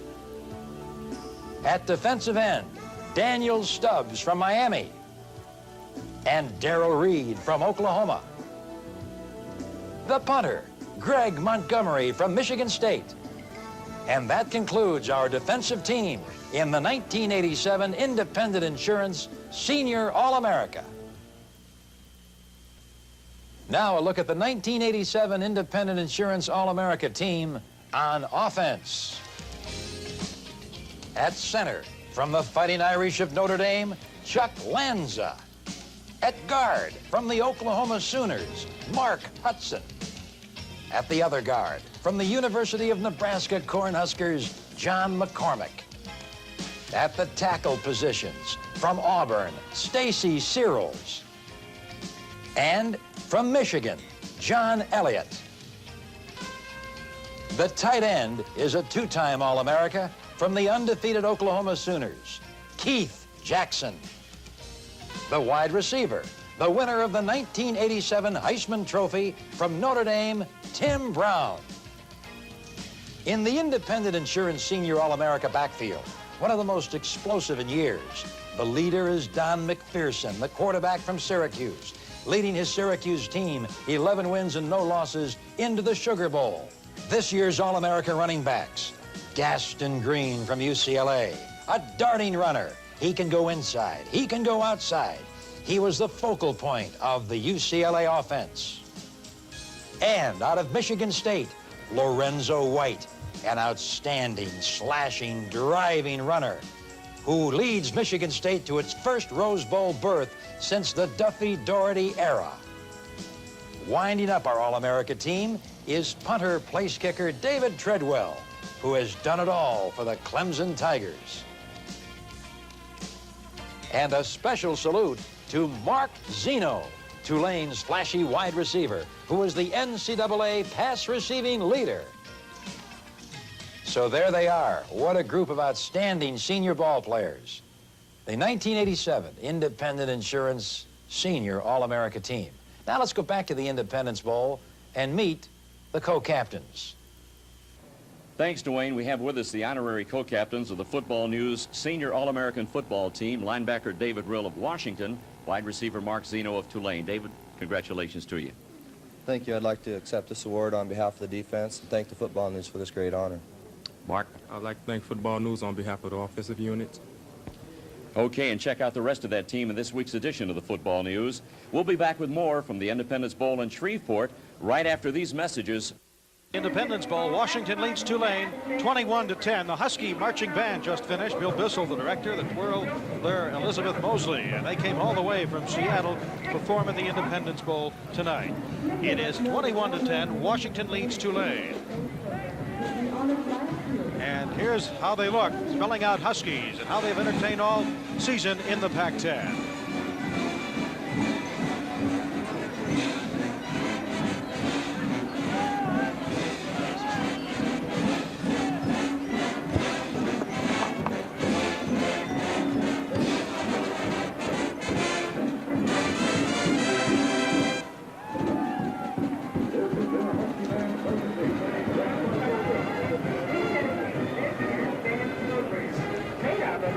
Halftime continuing as a combination of area high school bands are performing here at the Independence Bowl, the 12th edition of the Independence Bowl in Shreveport, Louisiana. An outstanding area where we've had a lot of outstanding hospitality here in an area called the Arklatex.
The Spirit of Independence Award will go to this man, Chuck Yeager. He will get the Omar Bradley Spirit of Independence Award for 1987, the 12th recipient at this bowl. You all know this great space pioneer and tremendous pilot from our country. Now very familiar, endorsing many products on television, but in the movie The Right Stuff, a prominent part was given to his exploits in the beginning of the United States space program.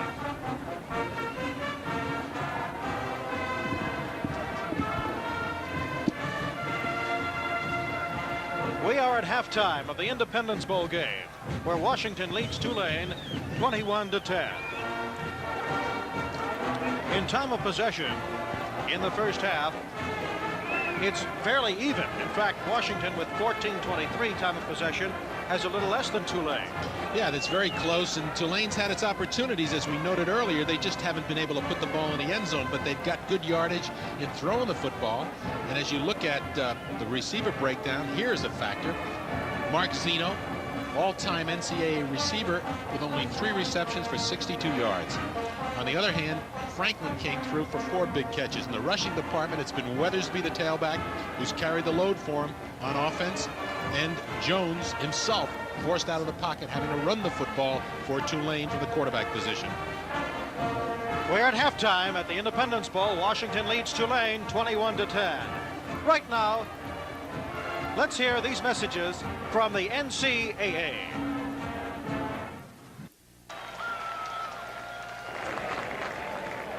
Mr. Moore will present the Omar Bradley Spirit of Independence Award to this year's recipient in just a moment.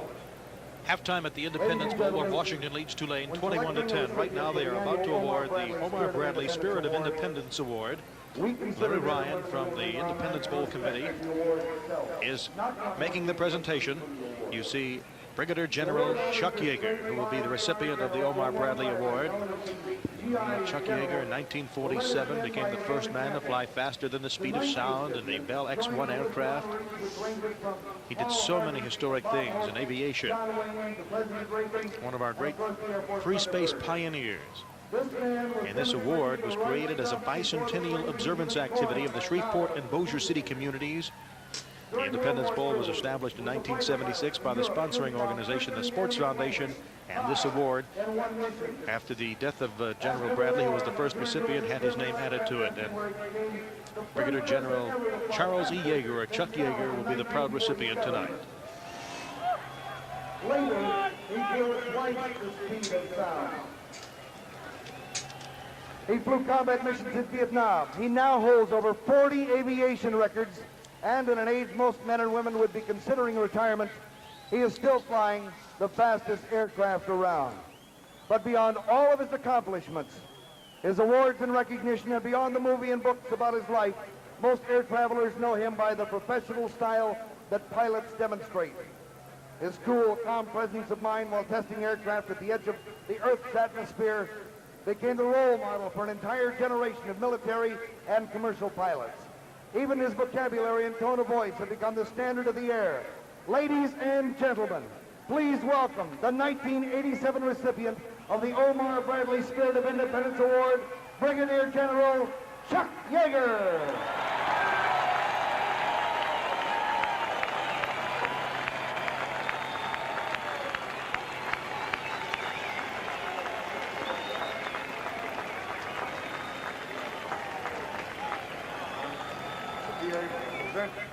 The bust of one great American to another. Thank you very much. Thank you very much. It's really nice to be down here in Louisiana because having spent 34 years of my life in the Air Force, the relationship of the people from Louisiana, and especially here at Shreveport, has had with the Air Force is something that's outstanding. And we appreciate that because it means a lot to us. And tonight when I was up there watching the band unfurl that great big American flag, I could have no other thought than how wonderful it was to see a flag like that here in this state. The only thing that would have made it better is make it big enough to cover the whole state, because you all deserve it. Thank you very much. Ladies and gentlemen, the recipient of the 1987 Omar Bradley Spirit of Independence Award, Brigadier General Chuck Yeager. And he's in some outstanding company. President Reagan, John Wayne, Danny Thomas, Art Linkletter. Vietnam veterans all have been recipients of this great award here at the Independence Bowl. We've had some interesting first half highlights with Washington leading Tulane 21-10. Bob Casciola, take over. Here's the first touchdown score. They come from a full house backfield. They just hand the ball back to Tony Covington, who knows how to find the end zone, and there he is for a 3-yard run. Here's Mitchell Price, the defensive back who also returns punts, returning 44 yards. The punt for the score to tie the ball game at 7-all. And then the veteran quarterback Chris Chandler went to work 17, and we see him here hitting his tight end in the end zone, number 89, Bill Ames, for the second score. Big score for that big tight end, and he comes back now off a play action or off a quick drop back and puts it on the end line of the end zone for his wide receiver, number 7, Darrel Franklin, for the final score, and they're up 21-10 at halftime. Washington and Tulane, two opponents that didn't think they were going to meet at all this season, and both have to get a monkey off their back. Washington has not won on the road, and Tulane hasn't had a bowl game since 1980, so they're both fired up, and we're expecting a lot more fireworks in the second half. Throughout much of the first half, Tulane's defense would bend but not break. However, Chandler, with the experience and that behemoth offensive line to work behind, has started to flex their muscles in the second quarter. Mixing up their plays beautifully with the run, utilizing Vince Weathersby as tailback, Aaron Jenkins as fullback, and throwing the football to his wide receivers, Darrel Franklin and Brian Slater. Chris Chandler had an outstanding first half. Right now, we've got one of our sideline reporters standing by. Let's go down to Lanny James.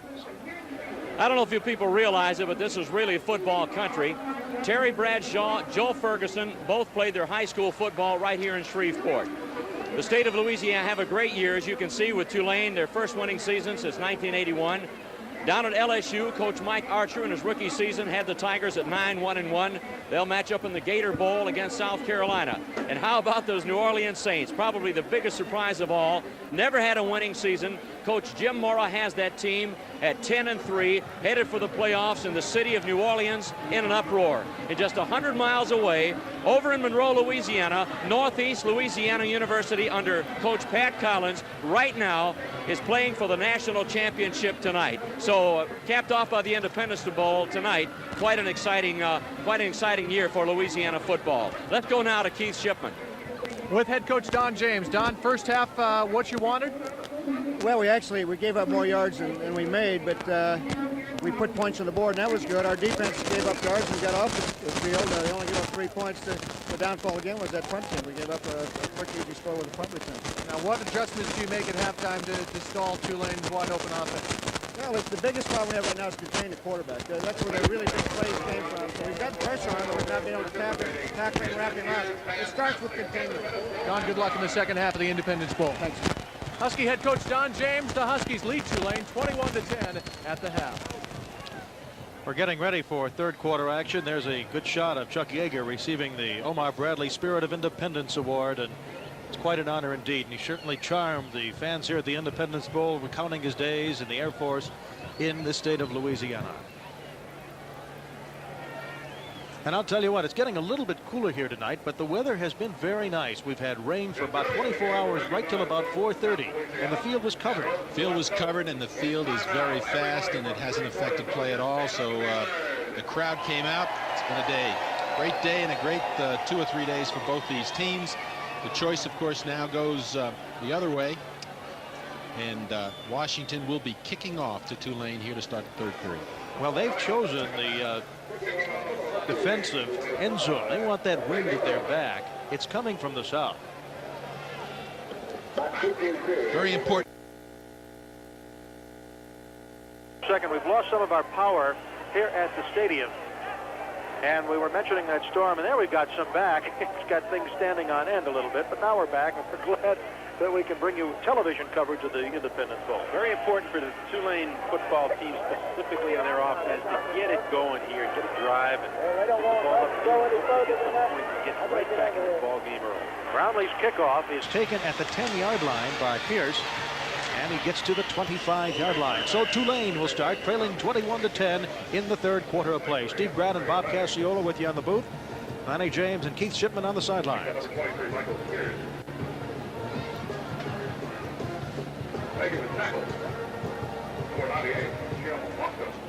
And as I say, the temperature is cooling down, the wind kicking up, but it is dry.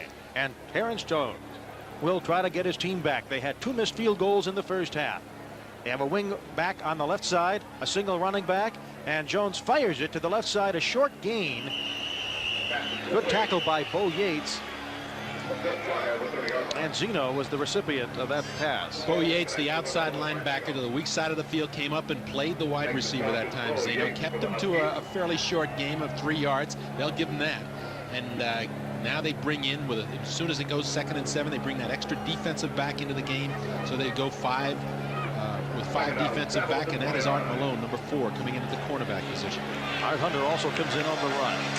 Here's a fake draw. It's going to be an option, and the pitch out goes to the running back, who doesn't go anyplace.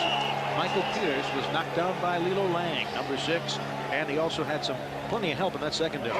Going 2nd and 7, thinking pass. They substituted Washington did in the secondary, and Tulane tried to counter that by running an option, but they played it beautifully, and Lang came up on the cornerback position. He's a hitter, a former quarterback. There he is from Los Angeles, came up and made the play behind the line of scrimmage, threw it for a loss, and now the quarterback, Terrance Jones, is looking at 3rd and 12. And Lang is very resilient. He'd actually lost his starting job for 2 games, but fought hard in practice and won it back. 2 wide receivers to the left, 1 man to the right, back to pass Jones. Goes deep, Zeno underthrows him, nearly picked off by Art Malone. So Tulane is stalled. Tulane is stalled, but excellent coverage back there by Hall. That was Darrel Hall playing in the cornerback position, going stride for stride with Zeno, and then got his extra help underneath from Malone. And again, the Husky defense, the Washington Husky defense, comes to the fore. They put pressure on the quarterback, and their secondary has just played beautifully against 3 very fine receivers for Tulane. DeMoy Williams, the deep man for Darren Smith's punt. Line of scrimmage is the 24-yard line. This ball into the wind, and Williams takes it on the run. He fumbles the ball. Big scramble for it. It had touched him, and it went out of bounds, and I'm waiting for the official to decide. It'll be the Huskies. We have 13:24 to go in the third quarter of play at the 1987 Independence Bowl game. The score, the Washington Huskies 21, the Green Wave of Tulane, 1st and 10 for the Huskies on their own 39 after that punt was fumbled out of bounds. Washington maintained possession. There's Chris Chandler. That's what he's done tonight from the air. 2 touchdowns, which ties an Independence Bowl passing record shared by many other quarterbacks. Tight end goes in motion. Out of the split backfield. Give is to Jenkins, and he gets up to the 45-yard line. We mention the backs all the time, but Bob, those offensive linemen deserve a lot of credit. Excellent job up front. At left tackle is Rick McLeod, a senior. Kelly John Lewis at left guard, number 66, and of course Bern Brostek, the center, has done an outstanding job, both in a normal situation and with the shotgun. Frank Lutu at the right guard position, and of course the big Mike Sandowski at the right tackle position, and they are big. 2nd and 5 from the 45. 12:49 to go in the third quarter of play. The pitch to V-Dub Weathersby, and he's close to a first down. He's getting tackled by Lenzer Burton, and there's a good example of Washington running, and the secondary was told, grab on for dear life and wait for some help. Good job by Weathersby as he found the hole. He slid to the hole, found the seam, guy upfield, and got good yardage, got a first down. There is the Tulane defensive line. And you see the comparative sizes, and that's a young defensive line. Chambers is a senior. Brown, of course, is a freshman. So it is a first down at the 49-yard line. Washington leading 21-10, third quarter of play. Chandler rolling to his right. Tucks it away. Gets a few yards, and he's hauled down by Leroy Brown from hometown Shreveport, from Northwood High School. And we mentioned the fact he's only a freshman. 16 solo tackles this year, great speed, and he made a fine play on the quarterback, chasing him down on the sideline as Chandler was forced, one of the few times tonight, forced out of the pocket and had to run with the football. He's a good example, as Leroy Brown, of the typical inexperience on Tulane. There's Chandler's career bowl record. He didn't play in the Orange Bowl as a freshman. But 47 of the 87 scholarship players on Tulane have never played major college football till now, till this season. 2nd and 8. Give us to the first man through. Tony Covington, the fullback. Harvey making the tackle. He was real active in the first quarter on defense. He was the mainstay of the defense, was Richard Harvey, the team leader, who came in and made the play behind the line of scrimmage and never gave the fullback Jenkins a chance to make the cut. And now they're forced to a 3rd and 7. They take their tight end Ames out of the game, bring an extra receiver in Petrock. Excuse me, it's Brent Lockney. Lockney, number 91. And what a thing about Lockney, who's on the left side. He was playing intramurals, and they were so hurt on wide receiver. They brought him in for the scout team. He was so good that now he is in the game. Second on the depth chart, and the whistle had blown. Perhaps there was movement. The whistle blew before the play. Let's pick it up. Southeastern Conference officials working tonight.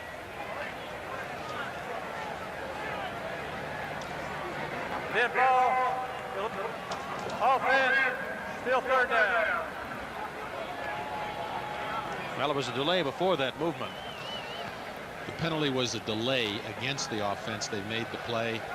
5 yards. Now they're penalties today. Washington tonight has 4 penalties for 24 yards. Tulane 4 for 40 yards. Now they're looking at 3rd and 12. From their own 49. 11:20 to go in the 3rd quarter. 21-10. Washington leads Tulane from the shotgun. Extra time to pass. Chandler whips that ball to Weathersby out of the backfield. Weathersby has a first down and is gang tackled by a literal Greenway. Excellent execution. They took the tight end Ames, they cut him across the middle, and you'll see Weathersby come out of the backfield, and Weathersby crossed in the middle, so they crossed 2 receivers, found Weathersby open, gave him the ball. As you see here, Chandler just waits for him to come from the left side, puts the ball there, and he knows where those sticks are for the first down, and he gets it. Again, the tackle made by Richard Harvey. Again, another shot from ground level from the defensive side, and you'll see Weathersby come across the right side of the screen, number 22, to make the catch. Weathersby is the 4th all-time Washington receiver and 5th all-time on all-purpose yardage. You can see why. 1st and 10 from the 36.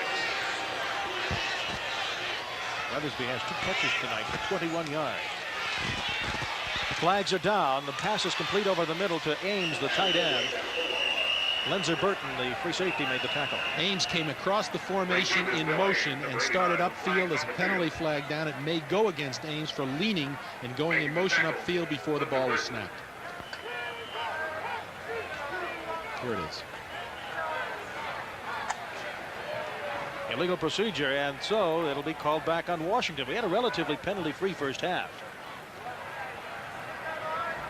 Illegal procedure. Offense. First down. Okay, that's what it was. Forced back to the 40-yard line of Tulane. First down and 15 for quarterback Chris Chandler, the veteran.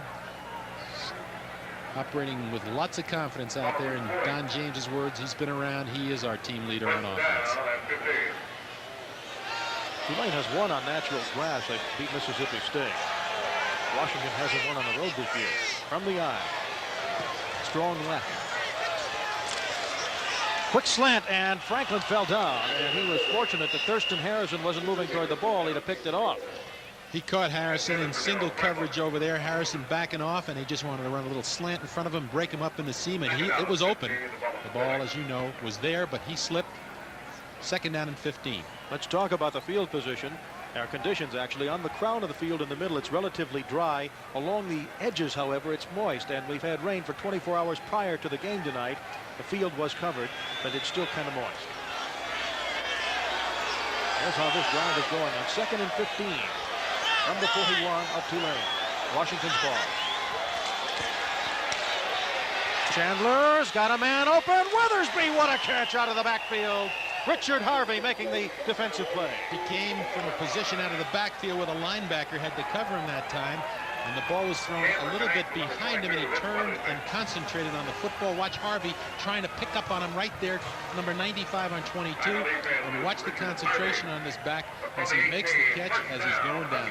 Excellent execution, and the veteran came through there, the junior Vince Weathersby from Los Angeles. And here's the play again from another angle as the quarterback Chandler puts the ball right over the defender. Beautifully thrown. After that 22-yard reception, it's 1st and 10 from the Tulane 18. 21-10, Washington leads. Third quarter of play. Weathersby, the reverse. They smell it and chip him up. Beautiful, beautiful play. Andrew Treadway, a freshman, a true freshman from Pineville, Louisiana, 6'4", 245. They were setting him up for the reverse. You called it, and he got great penetration. Treadway got into the backfield. He not only made the play on Weathersby, the tailback, but he catches him, as we see here, and catches the reverse man, the slot back coming back. Watch him from the bottom of your screen. 76 come through, and he trips up the ball carrier. You can't do it any better than that. 10-yard loss on the play, so it's 2nd and 20. 9:14 to go, third quarter of play. Washington out of the eye. Strong to the right side with a man in the slot. That's Franklin. Here's the pitch out. Weathersby again trying to cut the left side. He's wrestled out of bounds by McKinley and by Lonnie Marts, number 86. They came on a passing down, 2nd and 20, ran the option back into the sideline, and Marts, the defensive end, played it very well. Came up, kept it to a short gain, and is going to force a 3rd down. Now remember, Washington has a very strong wind at its back in case Brownlee has to try a field goal. They have not had to try any so far tonight. They've got Lockney and they've got Slater out to the right side. Franklin to the left out of the eye. Lewis, one of the running backs, a freshman, number 20.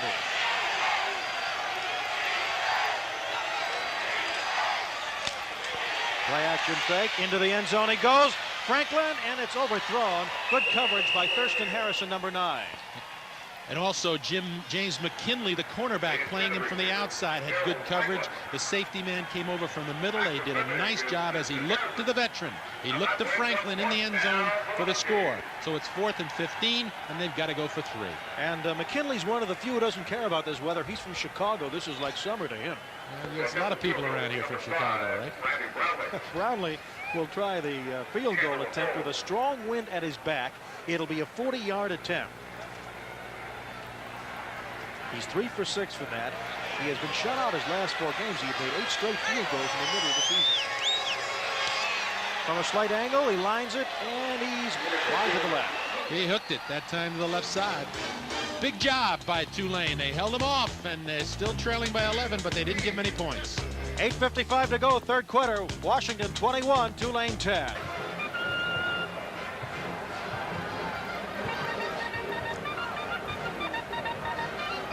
This is Preston Friedley, the president of the Shreveport-Bossier Tourism Bureau, and they've really worked hard. This game struggled. I'm talking about the Independence Bowl in the early years, and now they've really built it into something, haven't they? Well, it took it a while to get it off the town, and get it up going, but we're real excited. The Shreveport-Bossier community, all of Northwest Louisiana has gotten together behind the Independence Bowl, and over the 10 years, it's really grown into a major economic impact in our area.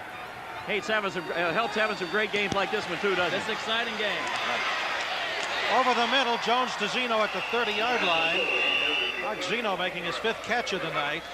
DeMoy Williams on the coverage. I'll have to just add a little something. Shreveport and Bossier couldn't have been any friendlier, and they do such an outstanding job. They're the smallest area to host a major bowl, and they really, really put on a first-class show. Well, a comment made the other night by the Washington players and coaching staff was interesting when they said, we've gone to major bowls, the Rose Bowl, and many bowls were just a function, were just a part of it. Here, they really go out of their way to make you feel you are the reason that we have the bowl. Eight people in Bossier City and Shreveport. 8:14 to go, third quarter of play. Fumble. And Tulane is lucky to recover that one. Melvin Adams and picked up the ball. The quarterback was trying to come out Jones on a little sprint action, and he never got the handle on the football. Unfortunately, Adams, the fullback, fell on it, but it was for a loss, and they're looking at 3rd down and 6. The ball sitting inside their 30-yard line at their 27. 21-10 Washington, but Tulane's defense was very strong, stopping that last drive. 3 wideouts, 2 to the left side. With the flanker, the deeper man. Jones, quick drop, fires, overthrows Zeno. Lilo Lang, number 6 on the coverage for the Washington Huskies. He had him well covered. That time they came with a blitz. One of the few times tonight Washington tried to put pressure. It was picked up by the right guard, Darren Shoulders, for Tulane, but the quarterback just never really had the ball on the money. Good coverage in the secondary. Again, Tulane is forced to punt. Mack Brown in his final half as head coach of Tulane. He'll go to North Carolina at midnight. Become the head coach. Greg Davis will take over. There's Darren Smith. DeMoy Williams will be back deep. Here's his return statistics for the year. Full, lanky backup quarterback. Darren Smith will do the punting. Big rush. They block it. That ball is deflected out of bounds, and Washington blocks another one. But there is a flag on the play, and Smith was hurt. Lang may have blocked it, and don't forget Smith is their backup quarterback. That came from the cornerback position. Lilo Lang, the sophomore out of Los Angeles, who's a hitter, a former quarterback himself, by the way, came in clean on the left side, got in there and got a piece of the football. Those fast secondary men have done that this year. Let's listen. Roughing the kicker. Defense. Automatic first down. I thought he got the ball, Bob. There's no question he got a part of the football, and you can see Don James down there. He doesn't believe it. Well, he didn't. What happened was he kicked it off the side of his foot because he probably saw the rush, and Lang came from the right side and did rough him. So give credit to the officials. They made the right call. And it's a big break for Tulane. They get a first down now. Here they come. Here it comes again. As we watch this, watch from the left. There's 21. Burkholder coming in, but he kicked it off the side of his foot, and 6 came from the right side and hit him clean, and it was a good call. Happily, Darren Smith is up and walking now. They were attending to him, and he is their backup quarterback. Not only their punter, he's limping just ever so slightly as he walks back to the sideline. So there's a big break for Tulane. They got the ball upfield, good field position, first down. They've got to get their drives going. As you look at Mack Brown. This is a perfect quote. The thing that's good about college football, and there's always next week, after losing 73-14 to the Seminoles of Florida State. In the most of the second half, by the way, he had some real young and experienced kids in the secondary and in most of the defense, and the Seminoles were able to run that score up. 1st and 10 from the 42 of Tulane. They have 2 wideouts to the left. Marvin Adams goes in motion. They fire behind McIntosh. The second time tonight they fired behind him. That's that play action that comes off the option fake to the fullback as he goes in there. He's trying to hit the wide receiver. It looks like it's a running play. Stops, pulls up, and throws. The ball was behind him. Let's go down to Keith Shipman. We've talked a lot about Mack Brown leaving for North Carolina tonight. Don James has had 7 assistant coaches move on from his program since he took over at Washington. One of them, Jim Heacock, their defensive line coach, became the head football coach at Illinois State this week. And those in the South know all about Jim Mora and the job he's done with the New Orleans Saints. 2nd and 10, the ball on the 42. Jones 11 of 23, 133 yards passing. Looking, rifles one. And we'll have to say it's incomplete off the ground. Lang on the coverage of Marc Zeno. That time he threw the ball poorly. He had the time. He stepped up in the pocket. He got a lot of pressure from the outside, but when he stepped up, he put the ball in the ground and skipped it to Zeno. And he really is not throwing the ball well at this stage of the game. Jones, the junior. Now it is getting cool on that field. The wind is blowing in Tulane's face. 7:21 to go, 3rd quarter. Remember, they play indoors at home at the Superdome, and most of their games are in the deep south in the afternoon. Could the weather affect it? Could be. Of course, you can't use that as an excuse now because they've come through a full season also. But now he's looking at 3rd and 10 as the ball is sitting on the 42-yard line. Straight drop. Over the middle, and it is a good defensive effort from the secondary by Washington, as Zeno was the intended receiver. David Rill, the outstanding linebacker, busted it up. Darrel Hall also on the coverage. Hall is a safety man. They moved him to the cornerback position. He was the top tackler in the secondary. He's very rangy. He's got great speed, and you'll see number 40 come from the right of the screen to get his hands on that football as the intended receiver, Marc Zeno, hits the ground. Big play again by the secondary. There's Darrel Hall from California at 6'3", 201 pounds. That's a luxury to have somebody that big in your secondary. Now Smith will punt again for the 2nd time on this drive. And there was no big rush this time. End over end. DeMoy Williams is back there. It gets a 2-lane bounce, and it'll roll dead at the 23-yard line of Washington. We have 7 minutes and 5 seconds to go in the 3rd quarter of play. Pleasantries are exchanged as Washington leads Tulane 21-10.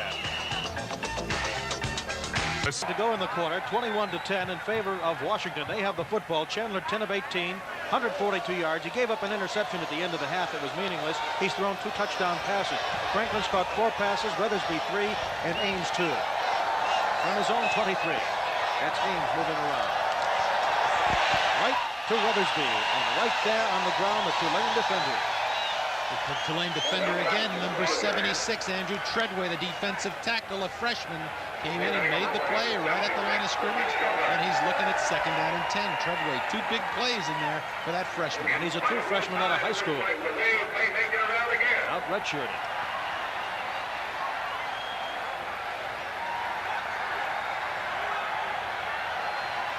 Again, Washington was stopped on its attempt to get some points on the board with a field goal try. There's a local television station's got a light up there. And now the crowd you hear cheering is the wave. They're doing a wave on this side of the field. They're trying to keep warm. The temperature's going down. Here we go. 6:33 to go, third quarter, 21-10. Washington leads Tulane. 2nd and 10 on the 23. Temperature 56. Wind chill has got to be less than that. But they'll take it. There's no rain. Meanwhile, Washington wants to capitalize with the wind at their back in this third quarter from the shotgun.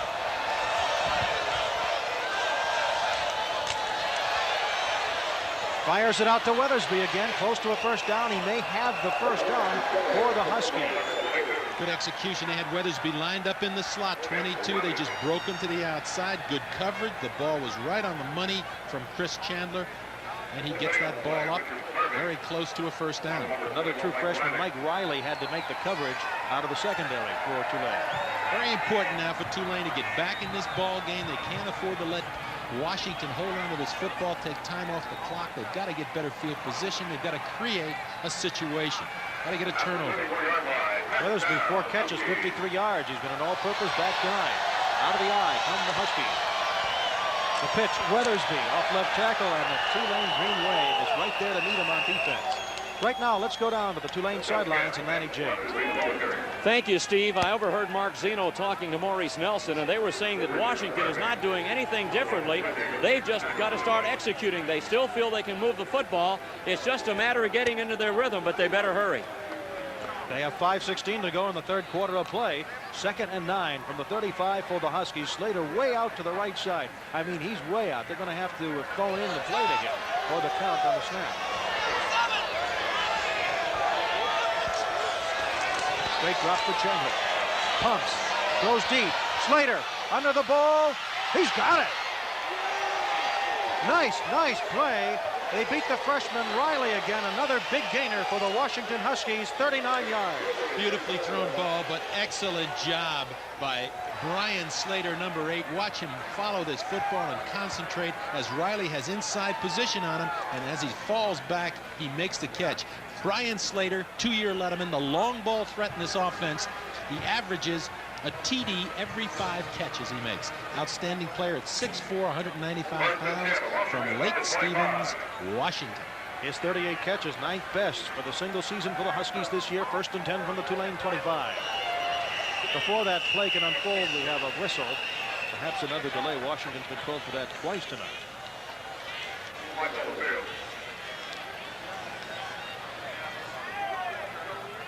By the way, that increased Chandler's passing, 12 of 20 for 192 yards. Dead ball foul. Illegal seizure. Offense. First down. It will be 1st and 15. Pushes the ball back to the 30-yard line. 1st and 15. Difference tonight has been Chris Chandler, the senior quarterback. His experience, his execution tonight has really been the difference in this football game. That along with the excellent secondary play by the Husky defense. And the Huskies with 17 first downs have not had to rely on their punting too often. Luckily for them, one of them gave up a touchdown on one of those punts. First man through is Jenkins, and he is wrapped up. Vincent Mulmore and company, along with several of his friends. Jay Wink, 51 in on the play. Mulmore, only a sophomore from Marrero, Louisiana. He's a tough one. They call him the headhunter. He came in, got penetration, and made the play. That's the kind of play they have to make. Trailing by 11 points. Tulane can ill afford to give up any more scores here. 3:49 to go, third quarter. It'll be 2nd and 13. And there is Kyle Chandler, who was also in on the tackle. 53, one of their bigger defenders. 2nd and 14 from the 30 of Tulane. Washington leads 21-10. They go to a strong left formation. Play action fake. Chandler Lofts one. It's picked off. James McKinley, number 6. Well covered by Tulane. He was looking for Darrel Franklin. He was looking for Franklin to run a sideline cut. Franklin just took off and went deep upfield, and the defender McKinley stayed right in position and watched the football and made a key interception.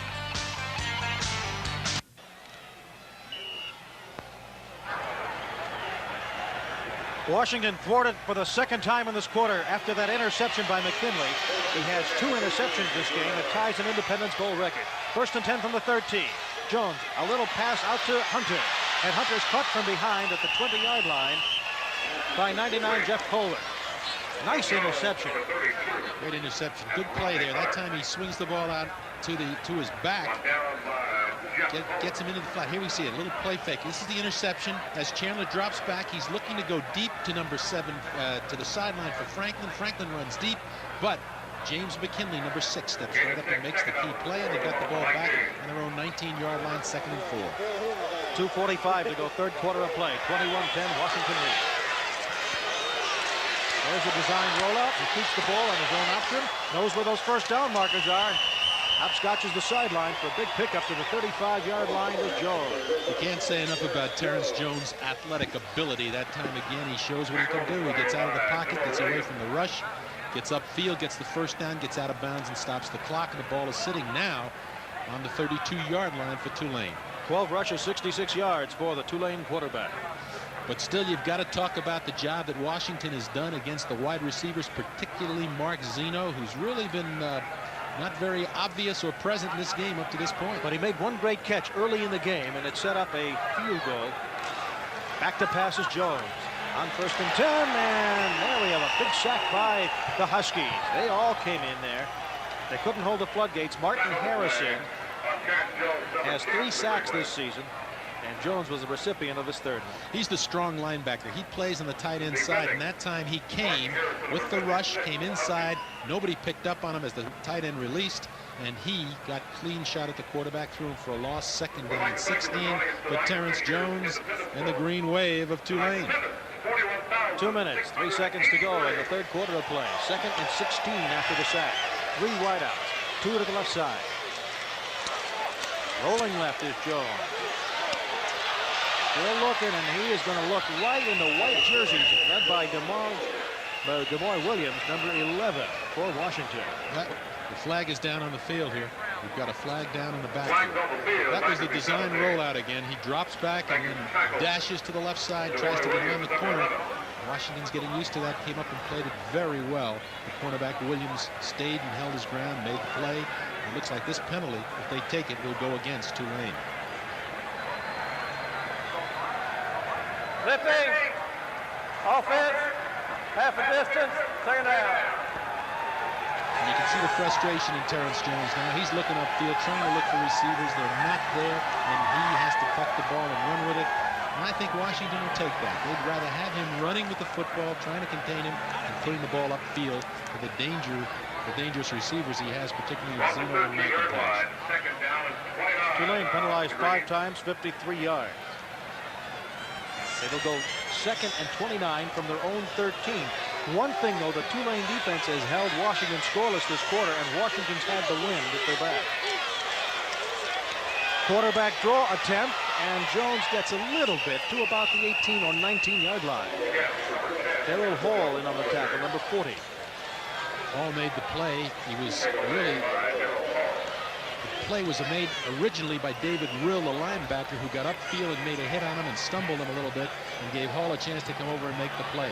But Washington's doing a good job now of keeping Terrance Jones inside, not letting him get on the corner with any chance to really make big yardage. 3rd and 24 for the Green Wave. They trailed 21-10, 1 minute to go, 3rd quarter at the Independence Bowl. Jones looking, waiting, fires it in the middle, and it is incomplete. It hit a couple of Washington defenders. They banged each other up. Burkholder and Lilo Lang collided, and that's why they didn't intercept. He was looking for McIntosh deep, but he was throwing into the wind, and as you saw, that ball fluttered on him a little bit, and he came close to having it intercepted.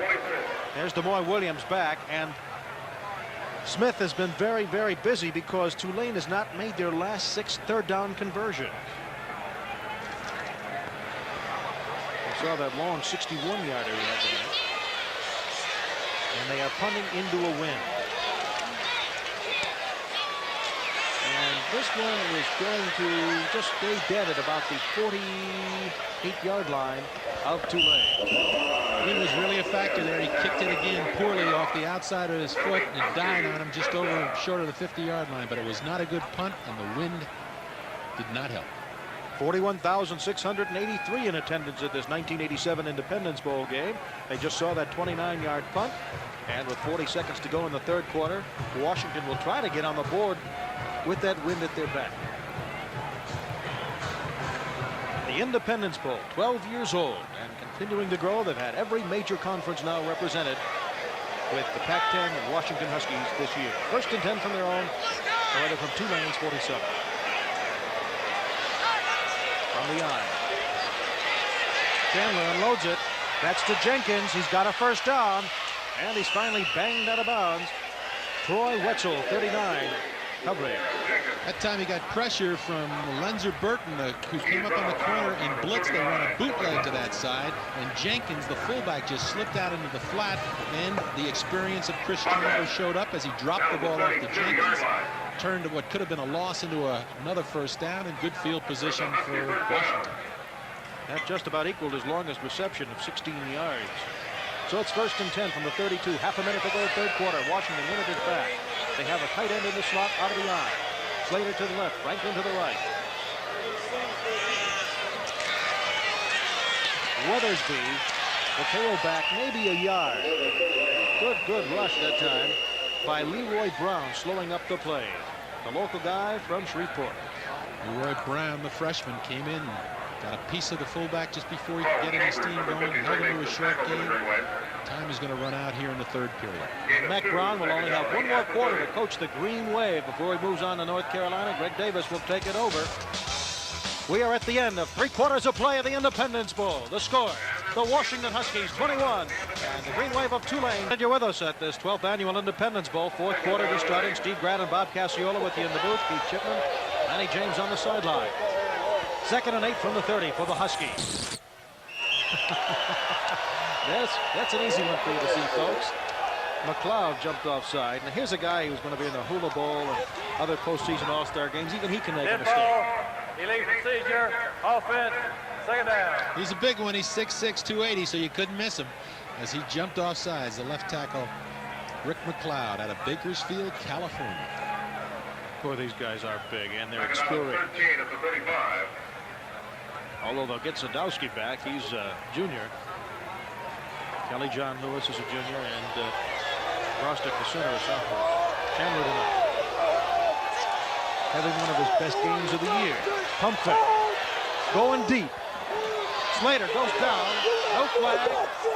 No flag because there's excellent coverage back there. He was double covered as Mitchell Price came over from the safety position to double on him, but he was well covered by James McKinley. Here it is. Drop back action, little pressure from the right side, but he steps up, gives a little pump fake, and here comes number 6. But watch the coverage here. He's right on his outside shoulder, and both had access to the football. Good job. 14:54 to go in the fourth quarter. 21-10 Washington. Washington now has out possession time to them. 23 minutes, 16 seconds to 21:44. 3rd and 13. Big draw. Big rush. Here's Chandler. Fires away and a completion to Weathersby to the 25-yard line. What a great effort by Chandler. Let me tell you, he's running right at the sideline. He throws across his body and still completes the ball to Weathersby, who has a linebacker dropped all over him. This is really some play by Chandler. Look at the pressure here and watch this throw. Right there, sidearm, and there's Weathersby to make the catch. Burton and Riley on the tackle for the Green Wave. Good effort again by the Tulane defense. They've hung in here in the second half. It hasn't been the defense that's let them down. It's been their offense. Ball sitting on the 25-yard line as the Huskies here are going to go for 3. They're kicking into a wind. Very stiff wind, I might add. It'll be a 42-yarder for Brandy Brownlee. Chandler the holder, perhaps a fake, but I doubt it. 14:01 to go in the fourth quarter. Brownlee from the near side, hash marks. And he's got it. Brandy Brownlee makes the score. Washington 24, Tulane 10.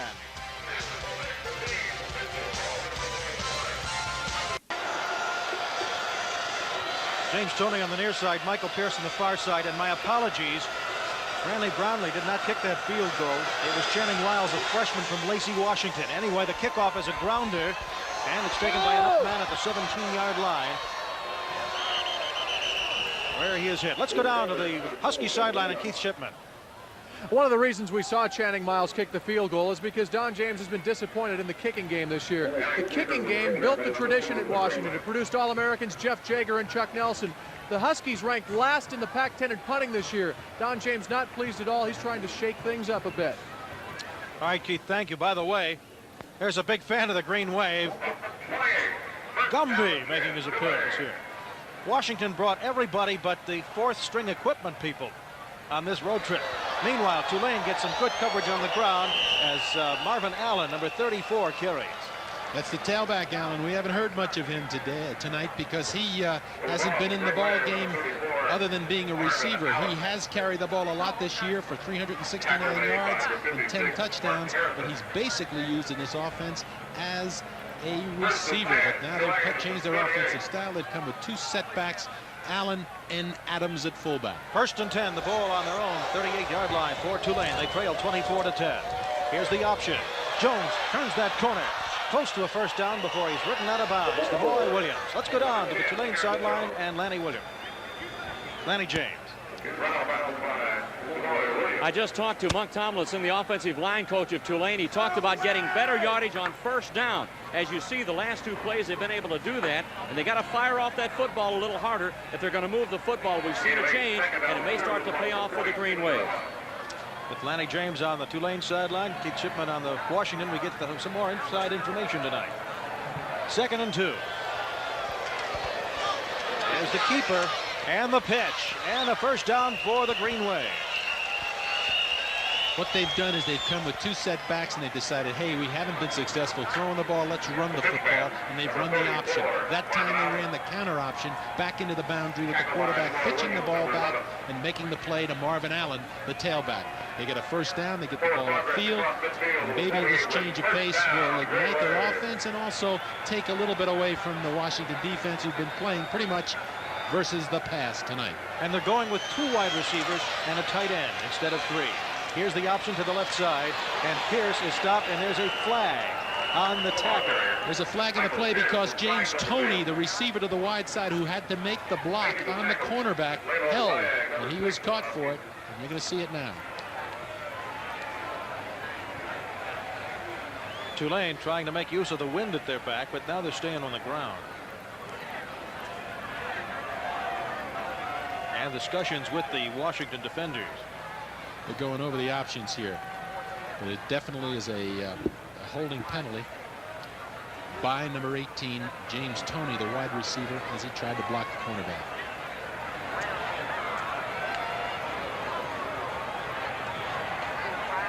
Holding. Offense. First down. Not a long way. 13:04 left in the game. Washington 24, Tulane 10. 1st and 20 for the Green Wave.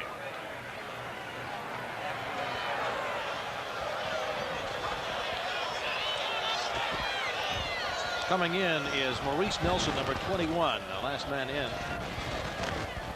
There's the penalties tonight. Most of them in the second half. Ball on Tulane's 42-yard line. There's the fake fullback dive. The pass is complete to Zeno. He's got some running room, and Zeno down to the 32-yard line before Tom Erlandson makes the tackle. That time they ran the option away. They ran the option, took one step, play action off of an option fake, and he came back and threw back to Zeno, running the slant. This is beautifully executed. There's the fake to the fullback, 22. He pulls up, he throws back, and look at this catch by Zeno. Perfectly thrown, beautifully elevated. That's what made this combination go. You gotta have a few more of those to get in the end zone. He picked up 26 yards. He's now got 6 catches for 98 yards. And Washington is all over Michael Pierce. Art Hunter, number 94, and White for the defense. Jay Roberts helped him out. 12-10 to go in the game. Plenty of time left for them. If they get on the board here early, they can hang in there, but they've got plenty of time. Great field position. 2nd and 11. Tony goes way out to the right, Zeno to the left, again with a tight end. The pitch goes to Tony. He fumbles the ball. Washington will have it, and that snuffs out a Tulane drive. Jay Roberts, 85, recovers.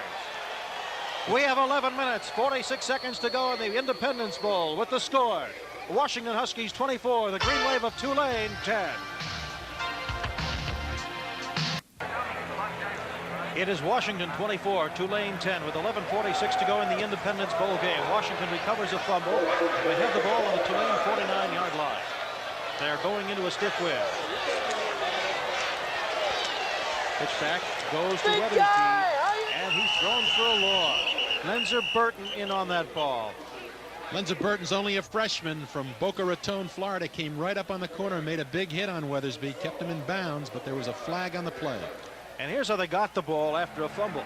This is going to be a reverse off the option fake. He pitches it back to his wide receiver, James Toney, who fumbles the ball, and from the back comes number 85 for Washington, who is Jay Roberts, a defensive end, to make the recovery and give him good field position. Bo Yates was the man who stripped the ball from him. The flags are down. The discussions are on.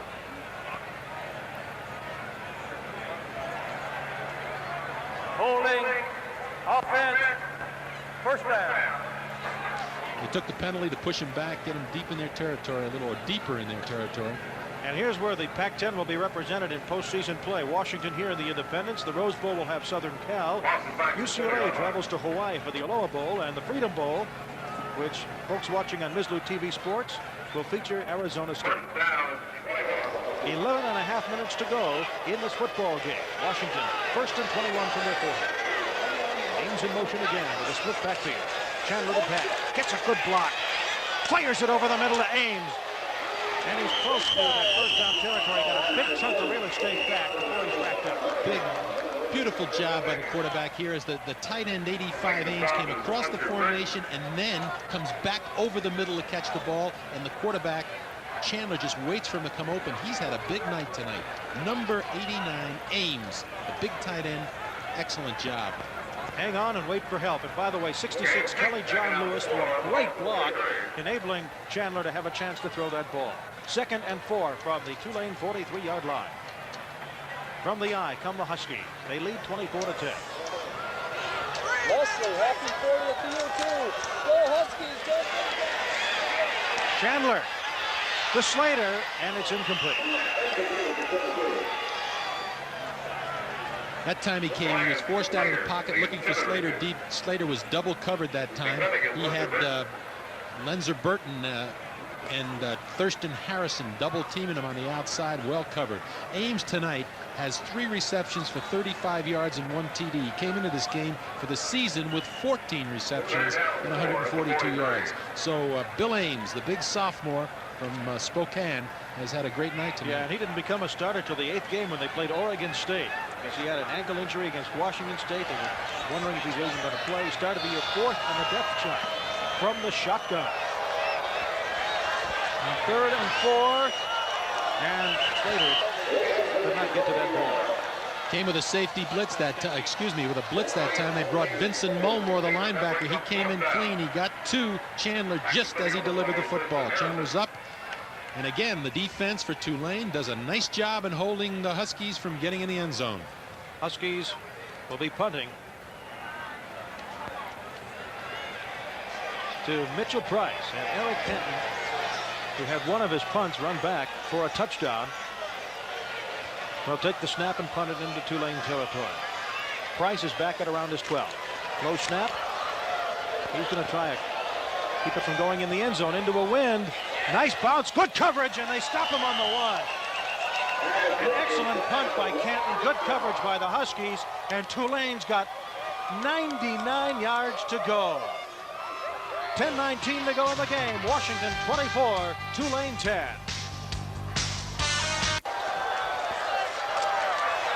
And Jones nearly wrecked for a safety.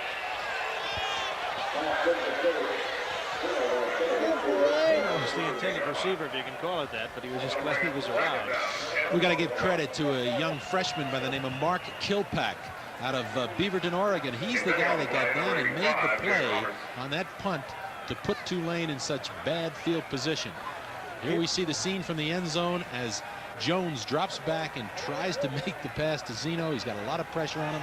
In on there, of course, was Habib, the big nose guard who's played well tonight, Brian Habib, the senior, along with Jay Roberts. And he just got up. He had his helmet taken off. Let's look at this guy. This guy is quite an entertainer. He wrote a special song for the Independence Bowl party a couple of nights ago. Every team's required to entertain. And Washington has always had a song for every bowl they've gone to 9 straight. It was to the tune of Jingle Bells. It brought down the house. There he is. He's coming off the field. His eye looks puffed up. He must have got poked. But not only is he a good football player, he's quite a composer. Quite a talent. 2nd and 10 from the 1. He just want to get out of that end zone. He flips it out of bounds. They've got there were 4 people covering on that pass against Marvin Allen as he tried to come out of the backfield and get deep. He had 2 linebackers in front of him, a cornerback behind him, and a safety man coming from the middle. They sort of sense where that ball was headed. This is a tough position to be in for Terrance Jones. Everybody knows he's got to put the ball up. The ball's sitting on the 1-yard line. They're just coming after him. Very tough for any quarterback. He is so far away from the other end zone, they have to call for weather reports to find out what it's doing down there. Jones, 13 of 30, 164 yards and an interception tonight. 9:57 to go in the game. Boy, that's frightening when you're back there. Almost a safety. Jones eludes the rush and gets out to a little safer territory at the 7-yard line before David Will stops him. They came again with the extra defensive back. That time it was Tony Zachary coming in as the 5th back, and they were really covering the wideouts, double covering the wideouts. He really didn't have a chance. He did well to get the ball out and give his punter a chance to get it off. Tamoy Williams back deep for the Washington Huskies, and this man, Darren Smith, very happy with that 6-yard pickup because now he doesn't have to punt in the seats or from the seats. Got a little wind behind him here. 4 punts, 39-yard average tonight. Gets this one out toward Washington territory. What a good bounce. And Williams has to go back to the 30 to get it. Even with a run back, that was an outstanding punt to the 37-yard line. We have 9 minutes and 5 seconds to go in the game. Washington leads Tulane 24-10.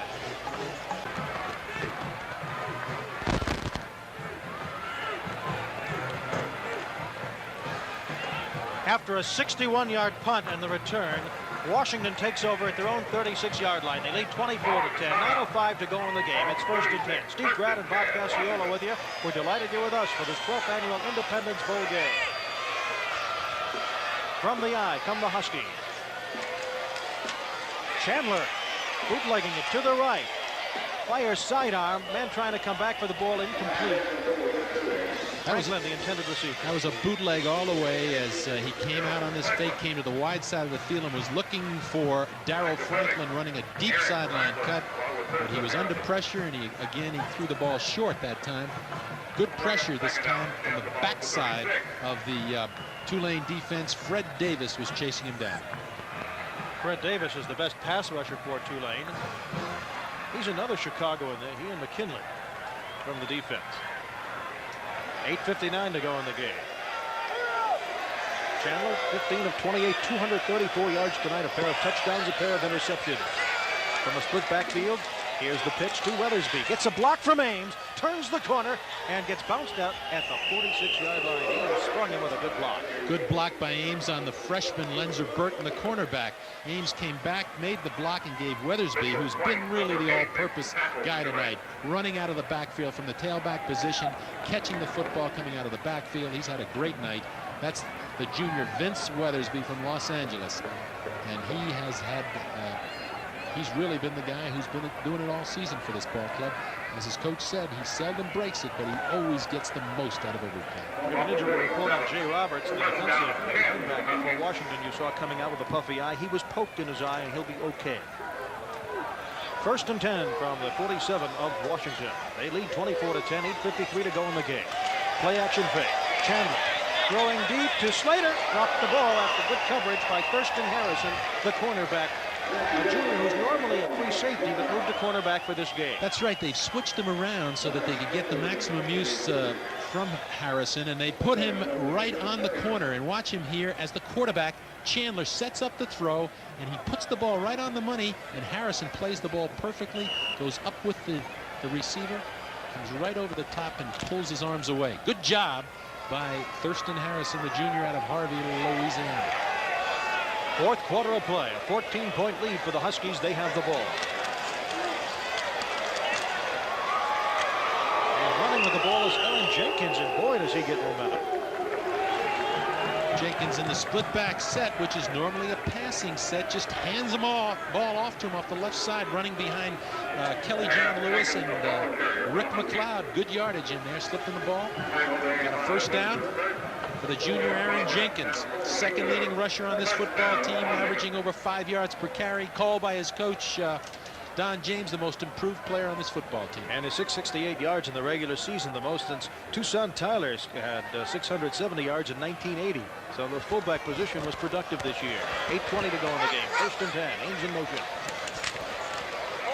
And they slant back again to Jenkins.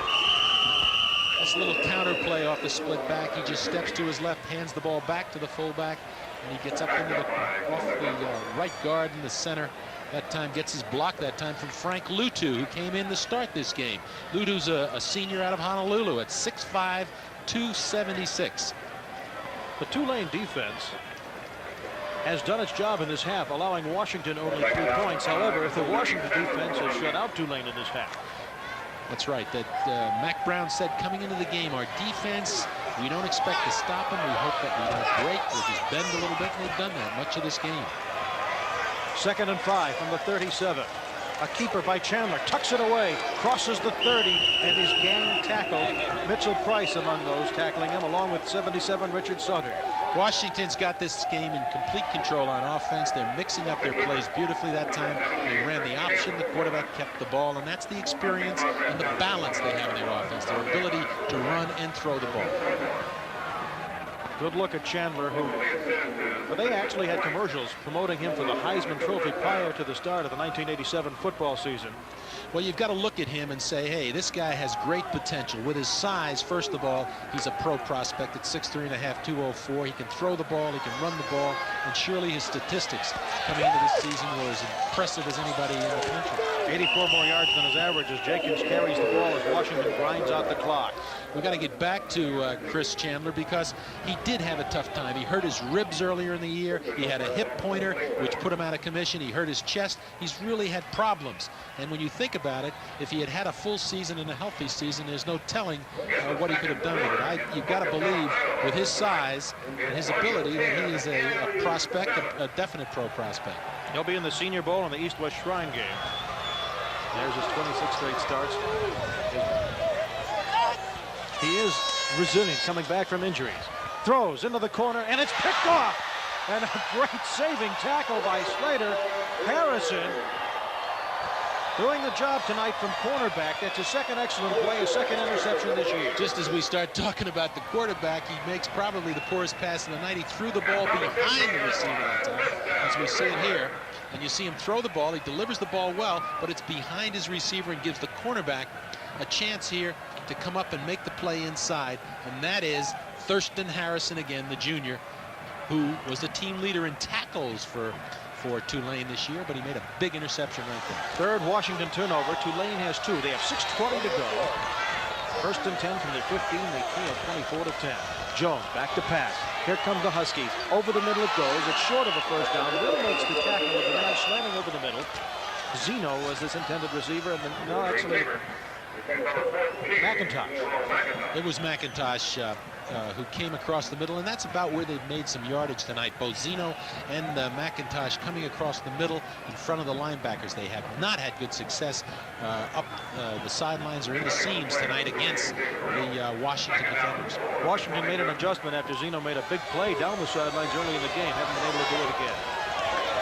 Great drop, lots of time. Jones over the middle again. And again, it's a first down, but Washington will allow them to have the short stuff. McIntosh, the receiver, former quarterback, started the year as the backup quarterback.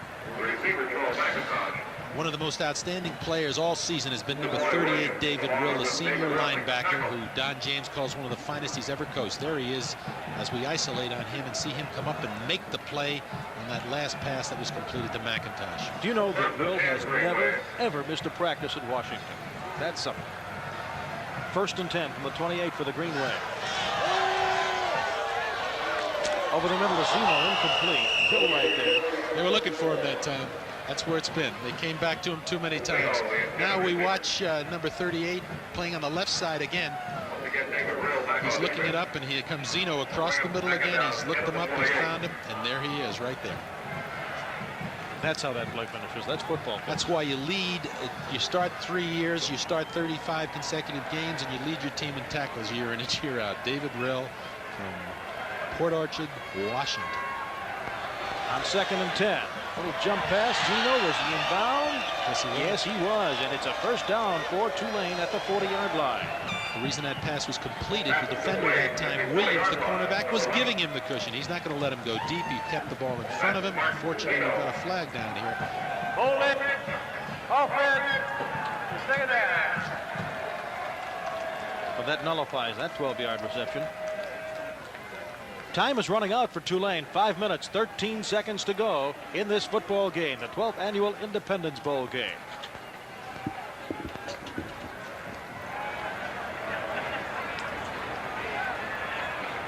Let's see if this really is holding. Yeah. It's a tackle. That's what they got him for. And they got it on number 70, Andre Lockley, the deep offensive right tackle. I hate to say the offensive lineman for Tulane only during mistakes, but I want to give those guys credit because you got Chuck Beck, the center, John Repole and Kent Lattimore, and Darren Shoulders on the guards, Jim Bishop, Andre Lockley, Tom Hollis, and playing tackle tonight. On 2nd and 20, Jones sees an opening, spins around, gets back to the original line of scrimmage before David Rill. Who else is there? Along with Martin Harrison. Making the tackle. Forced out of the pocket again. He's looking upfield. Can't get. He's got the coverage there, so he decides to run. He's been doing a lot of this tonight. And there's Rill, 38, just getting his hands on him and pulling him down. Can you practice that pivot that he does so well? No, that comes naturally. You can practice it, but only a few minutes to do it as well as he does. Look how they've been in a drought on 3rd down drive. The last 7.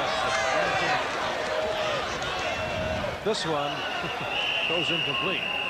Again, he was looking on the corner for Zeno, who was coming back to the football. It wouldn't have been a first down. The ball would have been thrown. It would have been short if he had completed it. But again, he put the ball in the ground. He really has forced the football a lot tonight, and that's the frustration of Terrance Jones, because Washington has just done an outstanding job of putting pressure on him and doing an excellent job in the backfield of defending against his receivers. And the linebackers have also been well on the coverage.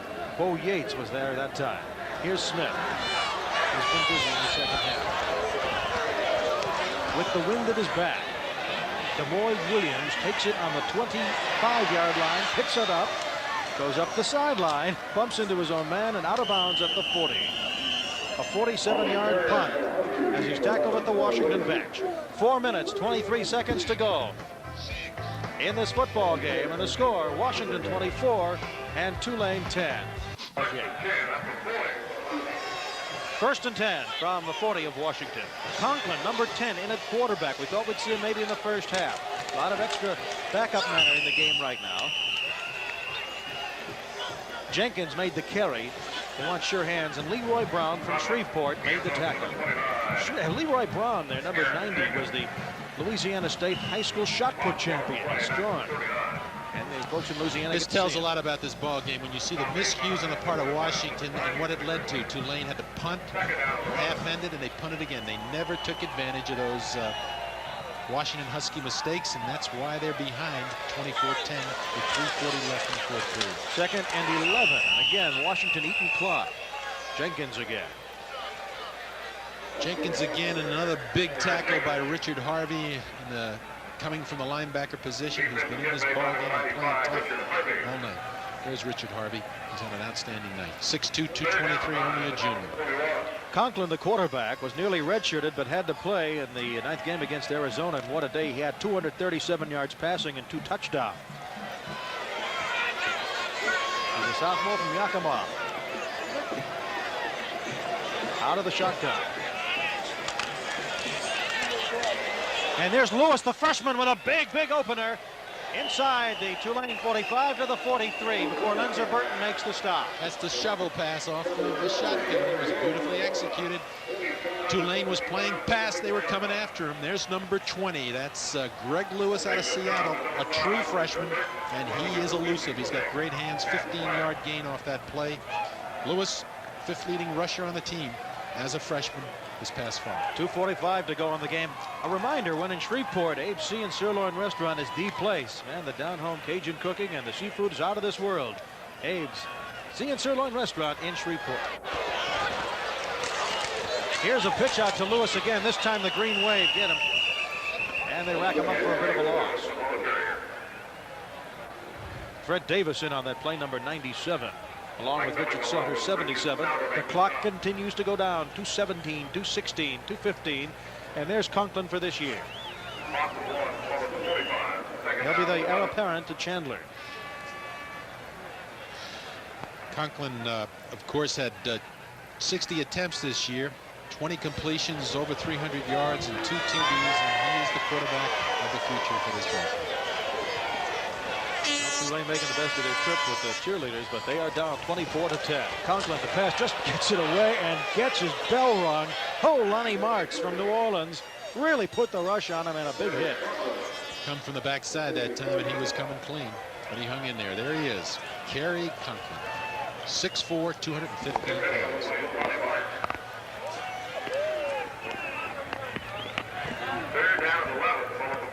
.149 to go in the football game. Good look at the visiting uniform at the Independence Bowl with those Spirit of Independence emblems on the shoulder pads.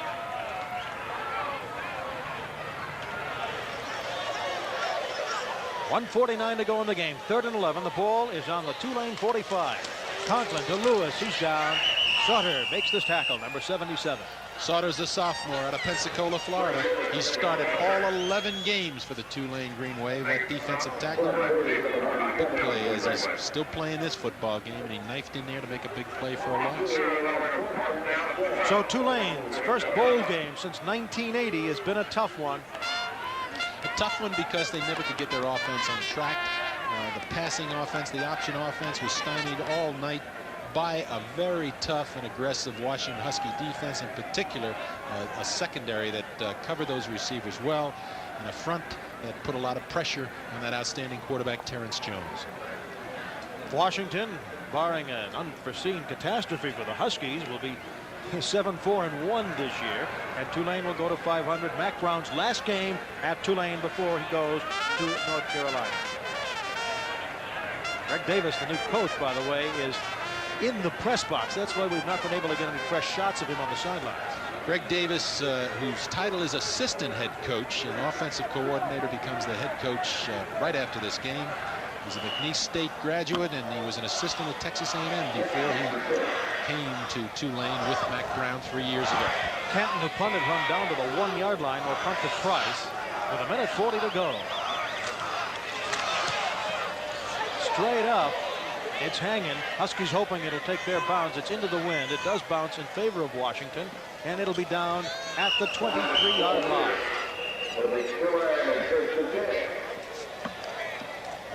And we'll be back to the Independence Bowl after this. Red Roof Inns. Clean, comfortable, and affordable rooms in over 180 locations. For reservations, call 1-800-848-7878. The Green Wave will make one attempt to get another point on the board. 1st and 10 from their 22-yard line. 2 wideouts to the right, split man to the left. They're going back to 3 wide receivers. Jones throws it to the near side. Zeno, nice catch at the 40-yard line. Beautifully executed pass. They had a defender in front of him and behind him. They were covering him with Zachary deep and Burkhalter short. They put the ball right on the money. One of the better thrown passes tonight by Terrance Jones. Big pass, big catch. 18-yard reception. Minute 22 to go in the game. Zeno 7 catches, 116 yards. That's about his average. Ball on the Tulane 40. They trail 24-10. And 3 wide receivers. Jones throws, and it is caught by Pierce. He's a running back. He's got one couple of men to beat. They cut him off at the 5. A saving tackle by Zachary. Otherwise, he'd have cut that lead. Pierce came out of the slot position, the sophomore from Mobile, Alabama, at 5'8", 198, 4'6" for the 40, and he put it up right in the middle. Beautifully thrown again by Jones, who's hanging in there. It's been a tough night for Terrance, but he shows his class by delivering the ball here under pressure, and Michael Pierce made the play. 54-yard big gainer. The ball at the 6. It is 1st and goal. 2 receptions tonight for Pierce, 58 yards, 54 coming on that. And there's a man down for Washington. We will not identify him unless we know who it is for sure. A minute 12 left in this game. Well, you know, they're down by 14 points. They've been covering the wide receivers, Zeno and McIntosh and Nelson, very tough tonight. And that time, Pierce, coming from the slot position, the tailback, made the catch in the seam, got up in the middle and almost broke it, took the ball down to the 6-yard line. If Tulane can score here, of course, the onside kick will be next. You never know what'll happen. That's Zachary, who made the great tackle. Now, he had knee surgery from the spring drills and made it back. I do not know if that is exactly where his injury is, but he is gingerly coming off and not putting any pressure on his right leg. Yeah. That's Tony Zachary out of Seattle, Washington, only a junior, 6'2", 193 pounds, comes in as that extra defensive back for Washington in passing situations, played a lot tonight. He's replaced in the secondary. Well, he's replaced by a lineman because Hunter and Colwis come in for this goal line, 1st and goal. Demoy Williams back at the cornerback position also. Jones tonight passing 17 of 36, 248 yards and an interception. He's run 17 times for 91 yards. Clock is going, 1:10 to go in this football game. Tulane down by 14. Jones, a rocket, and complete for Zeno. He was all alone at the back of the end zone. He came out of the slot, came right over the middle. He was there, but the ball was thrown behind him. Stops the clock with 1:04. This ball sits on the 6-yard line, trailing 24-10. Tulane trying to get a score. There's Zeno as he breaks behind the linebackers and behind number 40 to safety Darrel Hall, excuse me, and he is open. Well, even if they do score, they've lost some valuable time on that one. That was a golden opportunity. 2 wideouts to the left side for the Green Wave of Tulane. They have a wingback, running back on the left. Here's Jones, looking left, fires to that wingback, popped up in the air and nearly picked off by Lilo Lang. It was first busted up by one of the linebackers. I think Harrison was in on the play. The ball was intended for Marvin Allen, the tailback. The ball was a little bit late, but Lang came from nowhere to make a great play. And you watch this. Watch Lang, number 6, come over the top to make the play right there. And Ricky Andrews actually popped it. Almost gets the interception. Andrews, the rover back, number 55, made the play on the defender, on the offensive receiver. 3rd and goal. From the 6, 57 seconds to go in the game. Jones keeps it, falls down at the line of scrimmage. Got to stop the clock. And finally, they call a timeout with 47 seconds left to go. Harrison was the man who got him down. Very tough as they try to throw the ball here. They're running out of territory as we look at Don James. Don James, who has brought his team east for a bowl game. First time. 9 bowl appearances coming in today. A native of Massillon, Ohio, graduate of the University of Miami in Florida, coached at Kent State before he was here for 4 years. He's had 66 of his players drafted by the NFL. Yeah, and he's had about 66 rumors over his career and where else he's going. Now he's even mentioned for the Ohio State job. Of course, as you mentioned, he's from Ohio, but he's really an institution up there in the Pacific Northwest. Jeff Colwis with a very nice hairstyle. Okay, here we go. It's 4th and 6. The ball still sitting on the 6-yard line as Tulane tries desperately to get a score here. Good look at Will Rideout just on the sideline. He was the man performing for Tulane, or rather for Washington. He also did some rap music. And I'll tell you, these Washington kids not only are good football players, are good entertainers. There's Jones tonight from passing. He's had a tough night, Terrance Jones. The ball's been a little bit behind on him. He's thrown a few into the ground. He's had a lot of pressure on him, though, and he's hanging in there. Last Darrel for Tulane. Little jump pass for Zeno. Well covered. Caught it out of the end zone. Good coverage by Lilo Lang, number 6, with help from Bo Yates. That's just the old fade pattern into the corner of the end zone. And he put it up there, but as you described it, you watch this play, he just lays it up a little bit high, and watch number 6 just play good position on him all the way. Catches it out of bounds. So that's Zeno's probably last play as a collegiate. He'll probably be in pro football on the draft, going very high. He says he wants to either play indoors or in the South. Well, he's accustomed to playing indoors. He doesn't know what it is to play in tough weather. He's made that very clear, but he is an outstanding talent. And there's no question that he's going to be highly coveted by a lot of people.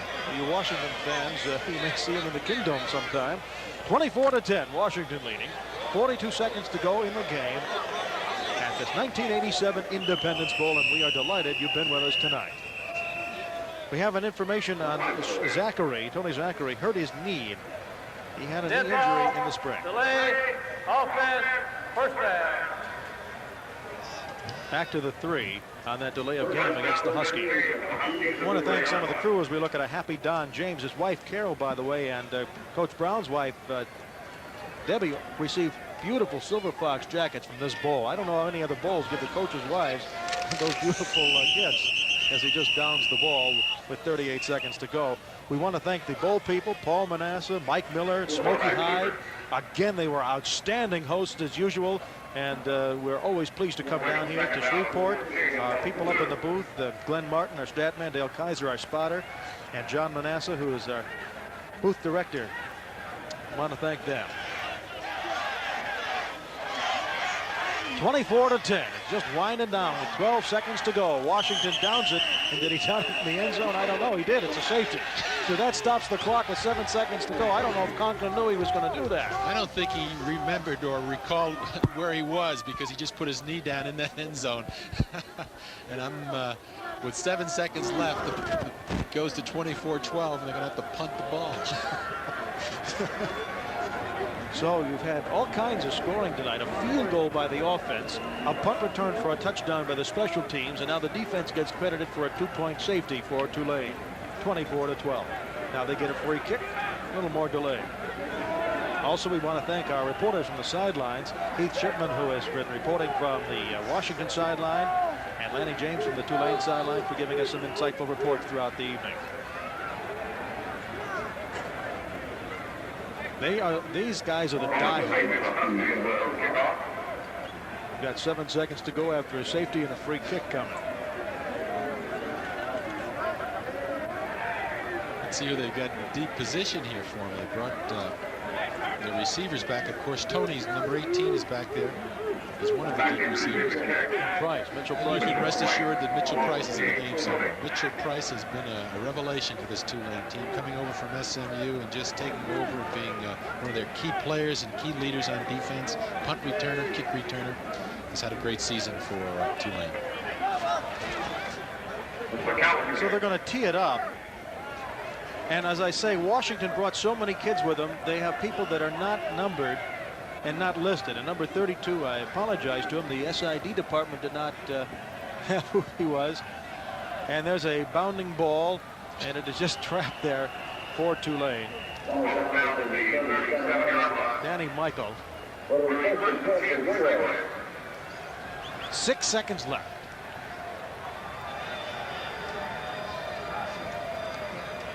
Put the ball up one more time. You made a statement that wasn't true. You said that was Zeno's last pass reception. He might catch one more now. He may. Under these circumstances with 6 seconds left. Let's see if he's in the ball game. McIntosh is in there. You see, if they didn't get a safety, they'd had to punt. That would have eaten the clock. That's right. So here we go. 24-12, 6 seconds. The ball sits on their own 37-yard line. By the way, a very, very well-known name is in this game tonight. He didn't play. Eric Dickerson. The Eric Dickerson, not the running back from the Indianapolis Colts, but number 4 on Tulane. He's a running back. Eric Dickerson's a fullback. He's a junior out of New Orleans, 6'2", 208, and his name is Eric Dickerson. And McCarthy was recruiting him for Southern Methodist. He said, I got another Eric Dickerson, and they said, he runs like him? No, he isn't. 24-12, Washington on top. Tulane's last hurrah with 6 seconds to go. I thought it was the last hurrah before that safety. Back to pass is Jones. Throws it all the way as far as he can. Only white shirts are there, and it's batted down. This game is over. The 1987 Independence Bowl game from Shreveport has concluded. The Washington Huskies have defeated the Green Wave of Tulane by the score of 24-12. Stay with us. We'll be back to wrap it up. Steve Braden, Bob Cassiola back with you from the Independence Bowl, where this game in Shreveport concludes with the Washington Huskies beating the Green Wave of Tulane by the score of 24-12. The 1987 Independence Bowl was brought to you by the Kemper Group and their independent agents who represent us. Once you compare Kemper, you'll ride with us. And by the shower massage from Teledyne Waterpick. It's the original. This has been a presentation of USA Sports.